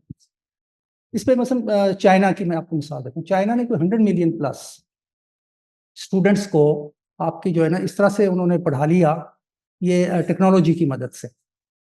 अच्छा, वो कैसे कि जी उन्होंने टीचर्स अच्छे थे, उनसे कस्टमाइज्ड जो है वो मॉड्यूल्स बनवाए, लेसन्स बनवाए, और फिर उनको टेक्नोलॉजी की मदद से पढ़ा दिया। आपका इशू ये है कि आपके जो टीचर्स हैं, सॉरी टू से, स्कूल्स में जब जाते हैं, जब उन्हें बाकी जगह पे कहीं कोई चीज़ नहीं मिलती, अगर आप वो स्टफ वहाँ पे जा रहे हैं तो वो फिर क्या पढ़ाएगा। हाँ, ये हो सकता है कि आप टेक्नोलॉजी की मदद लें, जो उनमें से अच्छे हैं उनसे आप तैयार करवाएं जो है लेसन्स, और उन लेसन्स को आप इम्पार्ट करें थ्रू टेक्नोलॉजी। यानी कुछ इस तरह का आपको लाना पड़ेगा, जैसे जैसे चाइना ने की। ठीक है, दूसरा ये हो सकता है कि स्कूल को ना चलाएं, आपके जो 6 दिन या 5 दिन ही चले, उसको 3 दिन चला लें, जो आप लोगों की भी तजवीज़ यहाँ पाइड से रही है शायद, उसको शिफ्ट्स में चला लें। ठीक है, तो यानी जो ये सारा हम जाके एक कर देते हैं ना पिन कि ये रिसोर्सेज नहीं है, ये शायद मेरा ख्याल है हमें इसे निकलना पड़ेगा। असल है कि हम उस रिसोर्सेज का इस्तेमाल कैसे कर रहे हैं, वेदर दैट इज ऑप्टिमम और that is not optimum. I hope Shan Sahab I answer your question. जी, anybody else? Bilal sir. बहुत शुक्रिया नासिर साहब, शाहिद महमूद, रिसर्च फेलो। अच्छा, इसमें 2 चीज़ें हैं जिस पे, एक पे आपने बात की है, एक पे शायद आपने बात नहीं की, which is actually from my perspective, मैंने इस पे लिखा भी है जी, जी। और I think they are important. एक तो आपने बात की कल्चर एंड इकोनॉमिक्स की, जी तो कल्चर पे रिटन ऑन इट टू, और जो हमारा लास्ट इकॉन फेस्ट हुआ था उसमें there was a session on culture and economics and its outcomes. मैं थे और डॉक्टर नाया आपने। So regarding culture, are you talking about aggregate culture that is prevalent in Pakistan, or do you feel कि कोई एक specific issue है related to economic outcomes जो कि culture का एक part है हमारा, जिसकी वजह से हमारे जो economic outcomes है उसको वो affect करता है negatively? अच्छा, दूसरा सवाल ये है कि I don't know if in your book have you discussed foreign aid, और यहाँ पे जो donor agencies उनके रोल को आपने डिस्कस किया? मैं सिर्फ मतलब जी, जी, मैं डिस्कस इट नॉट, जी, जी। मैं इसलिए कहना चाहता हूँ क्योंकि देखें as we talk right now, FBR जो है वो McKinsey उसको पे कर रहा है कि जी आप हमें आइडेंटिफाई करके दें कि जी यहाँ पे टैक्स मैं आपको क्वेश्चन में यहाँ नहीं हूँ एक तो ये kind ठीक of- है ये नहीं, नहीं, disclaimer मैं है। वैसे ही I am not taking that. फिर इस तरह SIFC और उसका काम जो है वो उन्होंने एक और फर्म जो है इंटरनेशनल कंसल्टेंट केरने है शायद, उसको वो हायर कर रहे हैं। इस तरह भी हम औरों को भी हायर कर as if it's there is no tomorrow. तो ये इनका जो डोनर्स का इतना इन्फ्लुएंस है, और अनफॉर्चुनेटली सॉरी टू से हमारे फेडरल सेक्रेटरी जो है वो उनके एजेंट बने होते हैं, खास तौर पर जब रिटायर हो जाते हैं उनके साथ काम करना शुरू हो जाते हैं। तो what's your view on that? जी जी शाह साहब, आपने दो चीजों को किया है। पहले हम कल्चर वाली बात लेते हैं। कल्चर का जो है, आप मसलन जो इकोनॉमिक वेरिएबल्स हैं उन पे आप इम्पैक्ट देखते हैं। फॉर एग्जांपल आपके attitudes towards female force, labour force participation, culture आपका डिटरमिन करेगा। आपकी फर्टिलिटी रेट्स भी काफ़ी हद तक उसके साथ कनेक्ट हो जाते हैं, बच्चे कितने होंगे, क्या होंगे। आपकी जो मसलन हिंदूज में आप देख रहे हैं तो सन प्रेफरेंस जिसपे है, आपकी प्रेफरेंस ऑफ जेंडर क्या है, कल्चर कहीं पे आ जाता है। आपका पेशेंस जो है वो कल्चर पे आ जाएगा। मसलन हिंदू रेट ऑफ ग्रोथ है तो हिंदू सेव्स मोर, कल्चर है एक तरह से। तो ये चीज़ें हैं। मैंने जो कल्चर को इस पे यहाँ पे लिया ना, मैंने लिया है मोकियर के, बेसिकली उसकी जो डायकोटमी है कल्चर की, वो फॉरवर्ड लुकिंग और बैकवर्ड लुकिंग कल्चर, या लैंडीज उस पर उसने बात की है, वो भी इस पे बात करता है। तो मैंने उन दो को ज्यादा यहाँ पे हुआ है उनसे किया है कि जो मोकियर तो बात करता है कि जी जो कल्चर होते हैं ट्रेडिशनल, वहाँ पे ये है कि जी नया बच्चा है वो हार्वर्ड से पढ़ के आया, उसकी बात नहीं माननी, बुजुर्ग की बात माननी है। जो आपका नया कोई आइडिया है उसको, हर आइडिया को सस्पिशन के साथ लेना है, एम्ब्रेस नहीं करना है। इंसान चांद पे चला गया है, 20 साल अभी हमने नहीं मानना है चांद पे गया है कि नहीं गया है, लाइक सच थिंग्स, ठीक है। तो इस पे बात करता है। वो कहता है कि जो फॉरवर्ड लुकिंग कल्चर्स हैं वो जो है इकोनॉमिकली ज़्यादा ग्रो करते हैं, क्योंकि वो ग्रोथ ओरिएंटेड कल्चर्स एक तरह से होते हैं कि जो भी आइडिया आया आपने उसको इस्तेमाल किया और उससे आपने इकोनॉमिक ग्रोथ बढ़ाई। तो मेरा कुछ इस एंगल से, इसी तरह से लैंडीज का शायद मैंने इस पर जिक्र किया है।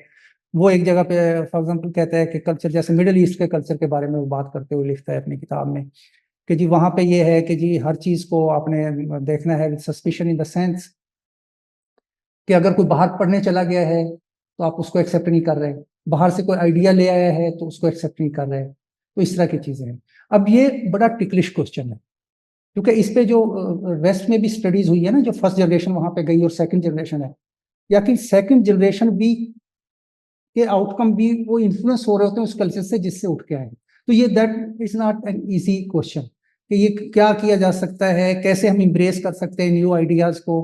उस पर मसलन ये है कि जी कोई आप एक इस तरह की कोर क्रिएट करें इनोवेटर्स की, लोगों की, जो कोई नैरेटिव बिल्ड करें, जो आपस में कनेक्ट करें, कोई नेटवर्किंग का निज़ाम हो। जैसे कि वेस्ट में जो इंडस्ट्रियल रेवोल्यूशन आ रहा था उससे पहले तो इकोनॉमिक सोसाइटीज बनी हुई थी, आपस में वो डिस्कस करते थे आइडियाज को सारा कुछ इस तरह से। यहाँ पे चूंकि हर बंदा एक काम कर रहा है, अपनी एक अलग से लिंकेजेस नहीं है, आइडियाज कनेक्ट नहीं कर रहे, आइडियाज की डिस्कशन उस तरह से नहीं हो रही, और उसका ओवरऑल भी एक है। जी जी जी जी डॉक्टर साहब का भी, डॉक्टर नदीम का भी एक वो है ऑन कर लो। जी वो जो है आप कह रहे हैं ना मोकेर और लैंडिस का, हाँ माय डॉक्टर नदीम साहब का उनका एक वो थीसिस है, वो कहते हैं बट कढ़ाई कल्चर। तो उसको भी जो है आप जी अंडर कंसिडरेशन रखें। अच्छा, दूसरा शाहिद साहब आपने बात की एड वाली, इस पे वो एक किताब आई है बिग कॉम, आप अपने नजर से देखिए। अच्छा, उसने भी ये पॉइंट उठाया, मैंने उसको शायद किया है, मैंने बहुत ज्यादा तो इसको नहीं टच किया, लेकिन ये है यानी ये टॉपिक इसमें कवर्ड है, सब टॉपिक है किसी चैप्टर में। तो वो एक suddenly is an issue in the sense के आपकी कैपेसिटीज बिल्ड नहीं हो पाती, बाहर के लोगों को ला रहे हैं ना, कैपेसिटीज नहीं बिल्ड हो पाती। अच्छा, वो बाहर के लोग आ रहे हैं, वो जो यहाँ की इन्वायरमेंट है उससे वो नाबलद है। उस पर एक केस स्टडी है इसमें जो मैंने शामिल की, वो केस स्टडी है व्हाट हैपेंड इज। इस पर थोड़ा सा सर कन्फ्लिक्ट ऑफ इंटरेस्ट, मैंने इसलिए इसका ज्यादा जिक्र नहीं किया, क्योंकि वो IRS वाले फिर कहते हैं पता नहीं, मैंने शायद इसलिए लिख दिया है कि मैं कस्टम्स का हूँ, लेकिन मैंने इसको ऑब्जेक्टिवली इम्पार्शियल लिखा है ऐसा नहीं। वो ये कि 2010 तक ये था कि जो आपकी टैक्स की डिवीजन थी यहाँ पे कलेक्शन की, वो थी inland taxes versus import stage taxes. यानी इंपोर्ट स्टेज पे जो है सारे जो टैक्सेस थे वो आपके sorry direct taxes versus indirect taxes, ठीक है। अच्छा, इनडायरेक्ट टैक्सेस में क्या थे आपके, जो है ये कस्टम ड्यूटी है, सेल टैक्स है, फेड एक्साइज अलाउंस, तो ये कस्टम्स कलेक्ट करता था। डायरेक्ट टैक्सेस आपका जो है वो इनकम टैक्स और इस तरह थे, तो वो जो है ये करता था। एक कंसल्टेंट आया साहब 2010 में, वो एक टार्प का प्रोग्राम आया था एफबीआर में, उसमें उन्होंने एक कंडीशन डाल दी और कंडीशन ये थी कि नहीं, ये अब जो डिवीजन है that should be changed and what it should be import stage taxes versus inland revenue taxes. अच्छा, इंपोर्ट स्टेज कस्टम ड्यूटी इकट्ठा करें, जो इंपोर्ट पे आप कर रहे हैं यहाँ पे कलेक्ट करेंगे, ये 2010 में, ठीक। अच्छा, उसके बाद 2010 में व्हाट हैपेंड इज कि मैंने मैंने कहा इसको एनालाइज तो करें, इसका इम्पैक्ट क्या। तो मैंने 3 साल छोड़ दिए कि चलो 3 साल लगते हैं, वो टाइम भी थोड़ा सा ख़राब था इस हवाले से, बिजली नहीं है, बिजनेसेस के लिए मसले मसाइल थे, तो वो शायद डिस्टॉर्ट हो जाता एनालिसिस। तो मैंने उसको कुछ 14 से लेके और कोई 17-18 तक का पीरियड, जो स्टेबल पीरियड था कंपैरेटिवली, वो उठाया। तो वहां पे आप हैरान होंगे कि जो एक्सपोर्ट स्टेज पे सेल टैक्स है उसकी ग्रोथ बहुत ज़्यादा है, आपकी इनकम टैक्स की ग्रोथ जो इंपोर्ट स्टेज पे है बहुत ज़्यादा है, आपकी कस्टम ड्यूटी की ग्रोथ बहुत ज़्यादा है, विच मीन्स कि आपकी जो है एक प्रोडक्शन हुई है, आपकी जो है इकोनॉमिक एक्टिविटी बढ़ी है। लेकिन जो आपका सेल टैक्स पड़ा है डोमेस्टिक जो है, उसकी ग्रोथ बड़ी थोड़ी है।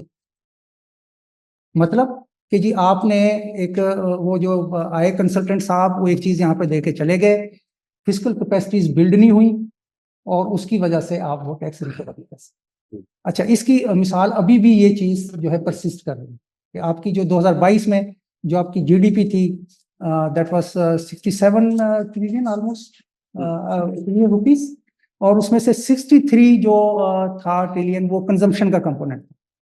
और अगर 17% पे आप टैक्स लें तो वो मैंने कैलकुलेशन की कि सूबाई गवर्नमेंट ने कलेक्ट किया, फेडरल गवर्नमेंट ने कलेक्ट किया, और फेडरल एक्साइज भी चलो उसमें शामिल कर लो, that is being collected as tax as sale tax, तो आपका कोई 100% से ज्यादा का गैप है जो अभी आप पूरा नहीं कर पाए।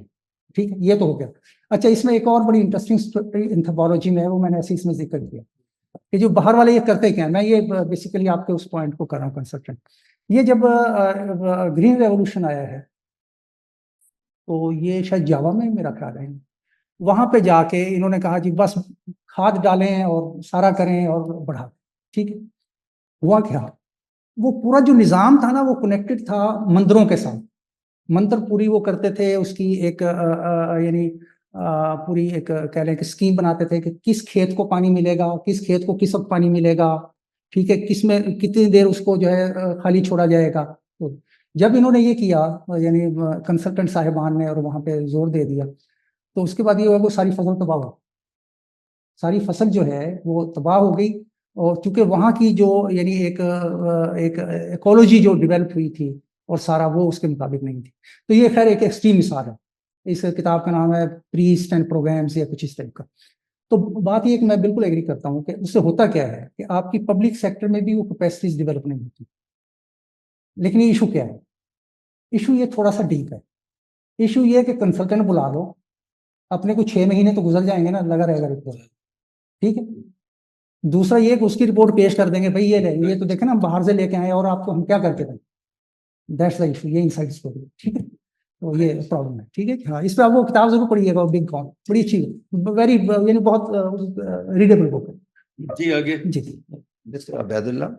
So you talked about the basically this wonderful discussion. I really enjoyed. So you talked about the small farm and large farmers. You know that in the world, basically there are long debate that some are saying small is beautiful, some are saying large is more efficient, ऐसी and still it is controversial. ऐसी। Right? So on the land side, we are saying really we need to distribute through land reform. But on the industrial side, we are saying economy of scale is better, large farm, whatever, producer are better. I think that is controversial. We really need to decide on the both sides. The theory is the same. Even in the farm size, large farmers are better because they can deploy modern technology more easily compared to the small. So this is example of all Europe, if we'll take that. So on the other side, the small, I mean, it's quite difficult to, I mean, transform the technology, not only technology, but also information, because they are large in numbers. So if you have large farmer, then it's easy to grab. As you gave the example in case of export, in 95% is, I mean, exported by the large exporters. It's easy to train them, and it is easy to impart knowledge to them. So that is one question. I think that's we really need to, I mean, we are contradicting in case of industry and in case of land. So the theory is the same. जी The second question, you talk about the distribution of property right. You gave the example of 5 brothers that there are 3 are working and they are good and they are getting economic powers, because all 5 brothers grow in the same environment. So if 2 left behind, it means now we are saying that you need to push these 2 who left behind, otherwise other 3 get the economic powers. So somehow we need to bring to narrow down the distribution of powers and economic distribution. So it means we are trying to push inefficient peoples. So rather than pushing the efficient people who, I mean, grow in the same environment, so they are more productive, they have proved that they are more productive, then we need to invest more on them rather than on the other 2 who left behind. Okay thank you Abdul Qayyum Sahab आपके 2 सवाल हैं as regards the first question I think debate is still not settled ये debate Amartya Sen ने शुरू की थी Indian जो है एग्रीकल्चर पे जहाँ पे उन्होंने को एनालिसिस किया और उन्होंने कहा कि यार ये जो स्मॉल फार्म्स हैं ये तो ज़्यादा प्रोडक्टिव हैं as compared to big farms ठीक है अच्छा वो क्यों प्रोडक्ट यहाँ पे ये अजीब सी बात है कि जो इकोनॉमिक्स का कानून है इंक्रीजिंग रिटर्न्स टू स्केल शायद आई एम नॉट श्योर कि एग्रीकल्चर पे क्यों नहीं अप्लाई होता है अभी क्यों ये यहाँ पे डिबेटेबल है तो वो इशू है और ये अभी तक कंटिन्यूड है मैंने एक इस पे पेपर अभी कुछ साल 2 साल पहले आया है ब्राजीलियन पेपर है मैंने इसमें कोट किया है आपको मिल जाएगा मैं नाम रिकॉल नहीं कर रहा तो उन रिसर्चर्स ने भी यही फाइंडिंग है उनकी ब्राजीलियन उसके हवाले से which corresponds with the finding of Amartya Sen अच्छा उस पर फिर वो क्या है कि जी उस पर शायद वो चैनल्स क्या हो सकते हैं जी क्यों है ये एक तो वो ये कहते हैं जी सुपरविजन जो है वो आसान हो जाती है फैमिली एम्प्लॉय हो जाती है क्योंकि एग्रीकल्चर जो है वो दैट्स डिफाइज सुपरविजन उनका ये कहना है लाइक इंडस्ट्रियल एक मशीनरी और यूनिट्स अच्छा इस तरह की कुछ बातें हैं अच्छा फिर उस पर अगली एक डिबेट ये भी है कि भाई स्मॉल फार्मर्स है अगर वो कम है तो वो इसलिए है ना कि उसके पास ट्रैक्टर नहीं है या उसके पास मशीनरी नहीं है अगर उन अरेंजमेंट्स को आप ठीक कर लेते हैं तो वो आपकी जो है एक शायद बेहतर हो सकती है अच्छा इस पे आपको याद होगा एग्रीकल्चर सेंसस एक सर्वेस आते थे हमारे पूरा एक इदारा है अनफॉर्चुनेटली जिस तरह बाकी चीज़ें डिटीरियोरेट हुई है लिखने पढ़ने की उधर भी शायद डिटीरियोरेशन आई है उनके पास एक ही सेट था वो उठा के मैं ले आया था भी मेरे पास पड़ा 2010 में आया था आखिरी सेंसस सर्वे तो 10 साल बाद होता है 20 में अगला आना चाहिए था जो नहीं आया अच्छा मैंने वो डाटा एनालाइज किया है डिफरेंट उनका तो उसमें फाइंडिंग्स थोड़ी सी अजीब है वो फाइंडिंग्स ये हैं कि जो स्मॉल फार्मर्स हैं उनकी जो यूटिलाइजेशन है दैट इज मोर देन 90% ठीक है जो बड़े फार्मर्स हैं यानी 150 200 250 एकड़ वाले उनकी जो जमीन की यूटिलाइजेशन है दैट इज बल्कि वो 2010 में या फिगर की गलती है या आई डोंट नो वो तो कोई 46% या 50 के करीब है विच इज एक तरह से बिल्कुल ही जो है ना एक नीचे की तरफ आया है जो पहले 70% के करीब था शायद मुझे नहीं समझ आई जी हाँ वो मुझे समझ नहीं आई कि वो क्या है फिगर की गलती है या क्या है आप लोग क्योंकि हार्डकोर रिसर्च करते हैं तो आप देख लीजिएगा लेकिन मुझे तो वो चीज़ भी थोड़ा सा इंडिकेट करती है इसकी तरफ कि जो स्मॉल फार्म्स हैं वो चूंकि उस बेचारे के पास होती ज़मीन है तो उसको शायद बेहतर बीजता है और बाकी चूंकि लैंड के साथ पावर भी एसोसिएटेड है अगर मैंने और आपने इलेक्शन लड़ना है तो 200-400 एकड़ ज़मीन अगर हमें कहीं मिलती है उसमें से 200 ऐसे भी पड़ी रहे ना भी कास्ट हो प्रॉपर और मैं एब्सेंटी लैंडलॉर्ड भी हूँ तो शायद वो मुझे पावर देगी एक तरह से ठीक है तो वो इशू अभी अनसेटल्ड है इस हवाले से तो मेरा तो इस पर यह ख्याल है कि जो डिस्टिंग्विश करती है चीज़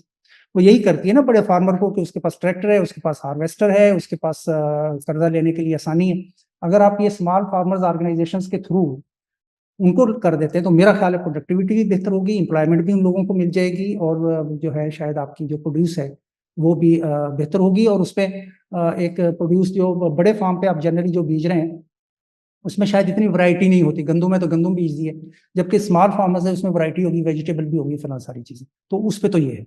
अच्छा, दूसरा आपने जो एक बात की थी आप डिस्ट्रीब्यूशन ऑफ रिसोर्सेज की, आपका क्या ख्याल है कि आज ये जो हर सोसाइटी में 50% से तो ज्यादा गरीब होते ही है ना, जो अभी भी टैक्स का निज़ाम है या थोड़ा बहुत उनको देता है तो आउट ऑफ बेनेवलेंस दे रहे हैं? नो, हम इसलिए दे रहे हैं कि जो हम कमा रहे हैं वो भी न छीन लें, ठीक है, ये इसलिए दिया जा रहा है।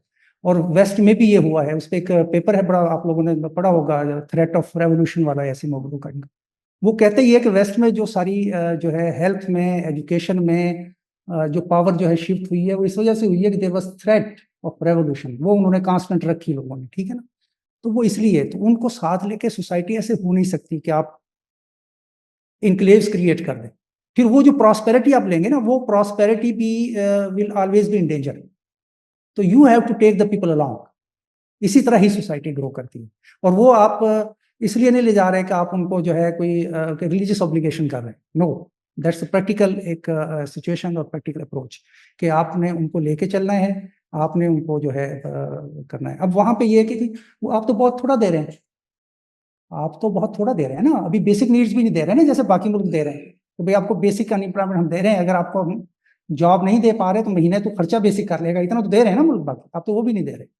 गरीब लोग खुदकुशी भी करते हैं यहाँ पे, बच्चे उनके हम रोज अखबारों में पढ़ते हैं इस भी चीजें। तो वो तो अब ये एक बड़ी डिबेट है, इसमें रिलीजन भी है, इसमें मौलवी भी है, कि उन्होंने शायद वो जो लोग जिनको आप इनएफिशिएंट कह रहे हैं वो उनको अभी बहलाया फुसलाया हुआ है, तो उनकी मेहरबानी है कि जिसकी वजह से जो बड़े लोग हैं वो सर्वाइव कर रहे हैं। तो मेरा इस पे ये कि you have to take the people along, और ये आप जो है वो जो दे रहे हैं वो आउट ऑफ लव और आउट ऑफ बेनेवलेंस नहीं है, वो आपने स्टेबिलिटी रखनी है, और stability is important for economic growth and for economic development. आपका था टेक्नोलॉजी का, अब तो देखें मार्केट ने उसको फिल कर दिया है, मार्केट मतलब ट्रैक्टर की मार्केट आ गई है, रेंटेड मार्केट एस्टेब्लिश हो गई है, लेजर लेवलिंग की मार्केट एस्टेब्लिश हो गई है। अब मतलब वो गैप तो नैरो होता जा रहा है मेरा ख्याल, जो है उसमें किसी तरह भी गवर्नमेंट की इंटरवेंशन की जरूरत नहीं है मेरा ख्याल से। ये स्मॉल फार्मर्स Small farmer, मतलब they are enjoying almost the same technology now as bigger farmers enjoying because सब उसमें थोड़ा सा प्रॉब्लम ये है कि वो बात ठीक है, लेकिन जो मार्केट है ना, perhaps that's not serving the small farmers, मेरा इस पे भी, क्योंकि मैं खुद गांव से भी रहने वाला हूँ, मैं थोड़ा सा ऑब्जर्वेशन भी है इसमें कि अभी उसकी जो है वो इसी तरह से उन्हें सर्व नहीं कर पा रही है प्रॉपरली, कि एक तो वो पहले ही जो उन्होंने कर्जा लिया होता है, ठीक है, यानी आपका टाइड है कि जी जैसे ही आप फसल उठाएंगे तो इस तरह से बेचेंगे। दूसरा, उनके पास रिसोर्सेज नहीं है कि जी उनको वो उसको जो है कर सके, जो प्रोड्यूस हुई है उसको थोड़ी देर के लिए कंजर्व कर सकें। तीसरा, वेस्टेज बहुत ज्यादा है जब वो मंडियों तक लेके जा रहे हैं, तो perhaps that market is not working for small farmers. तो जब तक वो प्रॉपर स्मॉल फार्मर्स के लिए काम ना करना शुरू करे, तो मेरा ख्याल है वो थोड़ा सा हमें वहाँ पे कुछ गवर्नमेंट को करना पड़ेगा इस पॉलिसी में। जी कोई और देख ले एक सेकंड, ये कोई और है कि नहीं, बिकॉज वी हैव टू कोई ऑनलाइन तो नहीं है? Karim Khan, go ahead. Thank you Jamil साहब, बड़ा ज़बरदस्त डिस्कशन रही है। मेरे ख्याल में आपने आई डोंट नो, मैं थोड़ा लेट आ गया, कि did you touch behavioural norms, मतलब सोसाइटी का, जिस तरह मैं एक एग्जांपल देता हूँ, लेट्स से पॉलिटिकल एलीट्स का जो बिहेवियर रहा है स्पेशली पिछले 15-16 सालों में। जब 2008 में पीपल्स पार्टी की हुकूमत आ गई तो उन्होंने कोई स्ट्रक्चरल रिफॉर्म्स के बजाय BISP स्टार्ट कर ली। फिर मुस्लिम लीग नवाज की हुकूमत आ गई तो उन्होंने मतलब एज यूजुअल उनकी जो इंफ्रास्ट्रक्चर पॉलिसी होती है वो कंटिन्यू रखी, but at the same time जो उनके लिए बहुत विजिबल रहा जिसपे वो सियासत करते रहे, लैपटॉप्स की। और फिर PTI वाली आ गई तो PTI वालों ने मतलब क्या सेहत कार्ड आप कह सकते हैं, और आजकल मतलब ये कि दोबारा जो सब्सिडीज है इलेक्ट्रिसिटी बिल्स पे, उस पे सियासत की जा रही है। तो मेरा सब कहने का मतलब यही है कि बिहेवियरल नॉर्म्स जो है वो चाहे पॉलिटिकल एलीट का हो या मतलब ये कि जिस तरह आपने मिलिटेंसी के बारे में कहा, मतलब उसकी जो ड्राइवर्स हैं वो मतलब ये कि डेवलपमेंट चैलेंजेस में रोल प्ले नहीं करता मेरे ख्याल में। थैंक यू करीम खान साहब, आप ठीक बात कर रहे हैं। इस पे सिर्फ मुख्तसर सा जवाब है एक लाइन का, वो ये है कि चूंकि आई एम वेयरिंग 2 हैट्स, तो मैं उस तरह से फिर उसमें जा नहीं सकता शायद। तो मैंने उसको कहीं पर टच जरूर किया होगा, कहीं इंपेरिकल स्टडी का सहारा दे के ये वो, लेकिन उस तरह से कैटेगोरिकल ये करके मैंने नहीं किया। Thanks. जी जीशान साहब, लास्ट क्वेश्चन, एनीबॉडी ऑनलाइन कोई है कि नहीं? Jamil sir, you have a key role in customs. So I have a related question. What is the effective tariff rationalization strategy for export promotion? अच्छा, इसको मैंने डिस्कस किया इस किताब में, ये आपका वैलिड वो है। डिफरेंट स्कीम्स रही हैं जो मैं जिक्र कर रहा था। मतलब पहले एक DTRE की स्कीम, एक्सपोर्ट जो है उसकी, मैन्युफैक्चरिंग बॉन्ड की स्कीम, रिबेट देते रहे, ये सारी स्कीमें वो थी जो एक्सपोर्ट प्रमोशन के लिए थी। ठीक है, अब इनको सबको इकट्ठा करके एक स्कीम EFS के नाम से बना दी गई है, एक्सपोर्ट फैसिलिटेशन स्कीम। ठीक है, वेरी लिबरल स्कीम। लेकिन इशू पता क्या है इन स्कीम्स के साथ? इशू ये है कि इनको जो छोटे आपके एक्सपोर्टर हैं, ये मीडियम साइज एक्सपोर्टर्स हैं, वो इनको नहीं, ज्यादा उनका यूटिलाइजेशन रेट कम है। बड़े लोग इसका जो है ना यूटिलाइजेशन उनका ज्यादा है, कनेक्शन ज्यादा है, डॉक्यूमेंटेशन बेहतर कर सकते हैं, दफ्तर जा सकते हैं, चीफ कलेक्टर को मिल सकते हैं, मेंबर से बात कर सकते हैं, जो भी उसकी whatever the reasons are. तो इन स्कीमों को असल हमें जो करने की जरूरत है वो ये है कि जो स्मॉल और मीडियम इंटरप्राइजेस हैं या छोटे एक्सपोर्टर्स हैं, उनके लिए हम इनको जो है कैसे उनको सेल करें और कैसे वो इनको यूटिलाइज करें, ये बेसिकली चैलेंज है।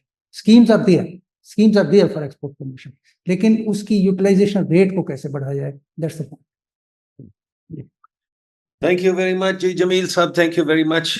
My last question to you, जो बहुत मेरा कम ख्याल है सवाल होगा सर। पाकिस्तान के लिए बहुत जरूरी है। सर, जमील साहब, आपका क्या ख्याल है, हम अगर आप कैरेक्टराइज करें, जैसे दुनिया में होता है एक सोशलिस्ट, एक वेलफेयर, एक कैपिटलिस्ट, एक नहीं, क्या हमारी क्या विजन है? Are we a confuse society, are we a social society, are we a capital society? क्योंकि एक चीज जो हमारी सोसाइटी में बहुत विजिबल है कि गवर्नमेंट देगी चीजें, एजुकेशन भी दे, जी वेलफेयर भी दे और ये भी करे। दूसरी चीज जो बहुत विजिबल है कि DC साहब कीमतें फिक्स करेंगे, ठीक है।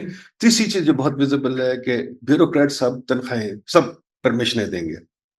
और जो अब नजर भी आ गया, एक और परमिशन, आज मैं जुलूस देख रहा था, बंदे जा रहे थे, कंटेनर लगे हुए थे और वो कंटेनर पे लेज के साथ बेचारे चले जा रहे हैं। मेरे ड्राइवर ने कहा ये इसलिए जा रहे हैं, फॉरेन ऑफिस से परमिशन चाहिए बाहर जाने के लिए, ठीक है। तो ये तो एक परमिशनिस्तान है। दूसरा ये है क्या कहते हैं, बेगर्स का बात कि हमने देनी है चीज, तो हम लोगों ने क्या करना है, हमने कोई हमारे पास, और फिर कीमतें फिक्स करनी है। हम ये socialist society what have you? नहीं सर, ना हम सोशलिस्ट हैं ना कैपिटलिस्ट हैं। क्या है? और ये बात आपकी बिल्कुल ठीक है। वी आर बेसिकली कंफ्यूज्ड काफी हद तक कि क्या हमें करना है क्या नहीं। Vision is not that much clear. जो है कि गवर्नमेंट ने सब कुछ देना है, true, we have low social capital. मसलन आपके घर के बाहर कूड़ा पड़ा होगा स्ट्रीट पे, घर अंदर से बड़ा साफ सुथरा होगा, लेकिन बाहर स्ट्रीट पे अगर कूड़ा पड़ा है तो वो हमने नहीं उठाना, वो इशू है, क्योंकि है लो सोशल कैपिटल और हम उस तरह से शायद काम करने को तैयार नहीं है, ये है। गवर्नमेंट ने सारा कुछ देना है, ये वो बिल्कुल, ये भी वहीं से आता है कि जी गवर्नमेंट स्कूल बनाया, हॉस्पिटल बनाया, सारा कुछ करे। लेकिन इसमें सर मसला ये है कि मेरा जो व्यू है वो थोड़ा ये कि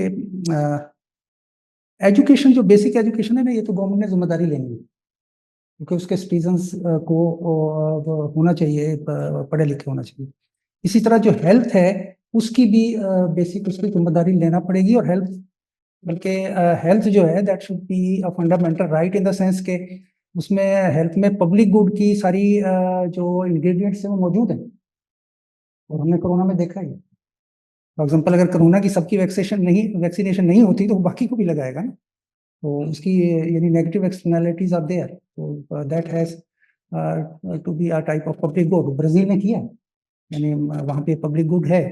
लेकिन अब, और जो पब्लिक गुड और प्राइवेट गुड का भी जो कॉन्सेप्ट है, हम ठीक है इकोनॉमिस्ट उसको बड़े उससे लेते हैं कि जी ये भी कोई फिक्स्ड और रिजिड कॉन्सेप्ट तो नहीं ये भी सोसाइटी की प्रेफरेंसेस है ना। आज सोसाइटी फैसला कर ले कि जी एक चीज जो है वो पब्लिक गुड होगी तो पब्लिक गुड होगी, अगर वो कहे कि नहीं होगी। मिसाल के तौर पे उसकी एक बड़ी मिसाल है कि किसी जमाने में लंदन में ये जो स्ट्रीट लाइट थी, that used to be a private good, और एक बंदा लेके ऐसे चलता था आगे लाइट और उसको बंदा जाता था तो उसको वो रास्ता दिखाता था। अब वहाँ पे लाइटिंग हो गई है, उनकी गवर्नमेंट कर रही है, लोकल गवर्नमेंट कर रही है। तो ये डिबेट और ये सर्टनली कहाँ से आएगी, ये आपके पावर स्ट्रक्चर से है। सोसाइटी में पावर स्ट्रक्चर क्या है। मसलन अगर पावर तगड़े लोगों के पास है, उनके पास है, तो सर्टनली दे वो वांट के जी हमें टैक्स ना देना पड़े, और जो एजुकेशन है that should be private good, health should be private good. ठीक है, हम तो गेटेड कम्युनिटी में रहते हैं, हमें क्या जरूरत है, हम तो अपनी गाड़ी पे जाते हैं, हमें क्या जरूरत है, हमारा कोई चौकीदार हम अपना रखते हैं, हमें क्या जरूरत है। तो इस तरह के आर्गूमेंट आएंगे। अगर जो पावर जो है वो डिस्पर्स्ड है वाइडली सोसाइटी में, तो सबसे पीपल विल डिमांड, तो ये डिबेट है और ये रहेगी। और तीसरी डिबेट जो इसी से कनेक्टेड आपने जो बात की, स्टेट और ये स्टेट का रोल और मार्केट का रोल, गवर्नमेंट का मार्केट का रोल, ये डिबेट भी अपनी जगह पे मौजूद है, और मैंने पहले इसकी तरफ जो है इशारा भी किया था कि ये डिबेट डिस्पाइट द पॉइंट कि हम जो है स्टेट जो गवर्नमेंट का जो रोल है, पब्लिक सेक्टर का रोल है, इकोनॉमिस्ट स्पेशली उसके बारे में हमेशा से सस्पिशियस है, लेकिन उसके बावजूद उसका जो है रोल बड़ा है with the passage of time.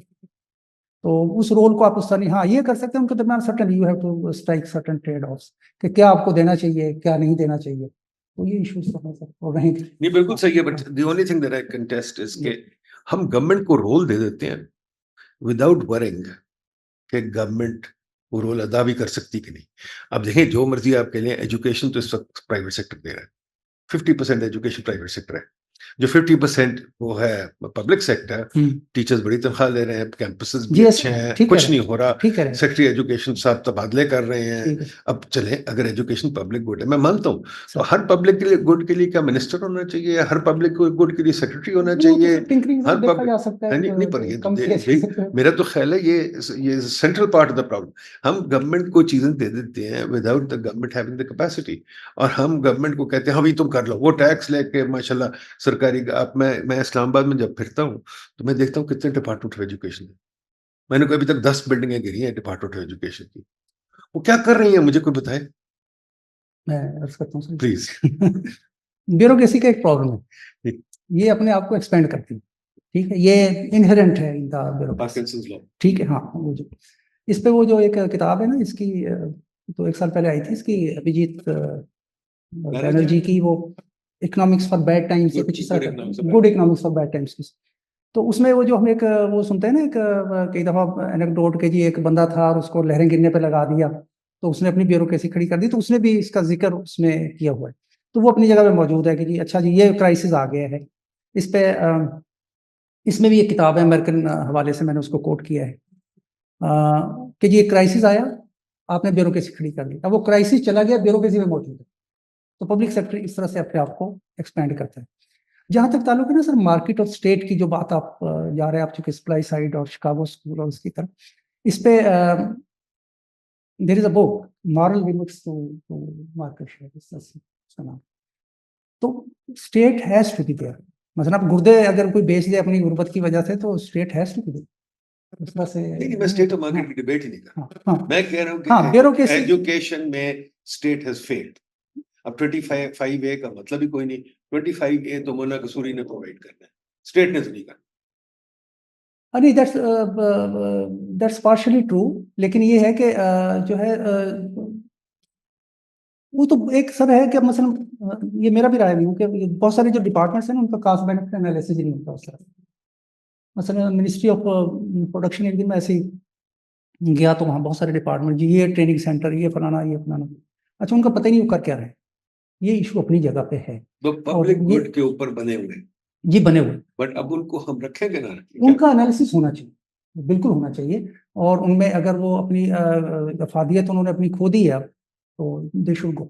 इसमें कोई दूसरी राय नहीं।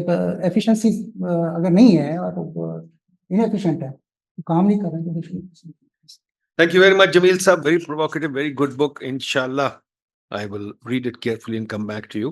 But this has been a great discussion, and mashallah, keep up this good work. आप तो रेगुलर काम के साथ ये काम कर रहे हैं, हमारे लोग तो अपने जो रेगुलर काम उनका है वो ये नहीं करते। तो माशाल्लाह you done a lot of good work. Thank you very much. Thank you very much sir, बहुत शुक्रिया आपका Keep it भी up. और आप सब लोगों का बहुत शुक्रिया। Thank you very much. I am not academic, अगर कोई बात जनरलाइज हुई हो तो उसके लिए ठीक है, ठीक है। हम उस तरह से शायद वो कोरिलेशन और रिग्रेशन और उसमें चीजों को पढ़ी हुई है मैंने, लेकिन मैं कोशिश करता हूँ ना डालूं। ठीक है।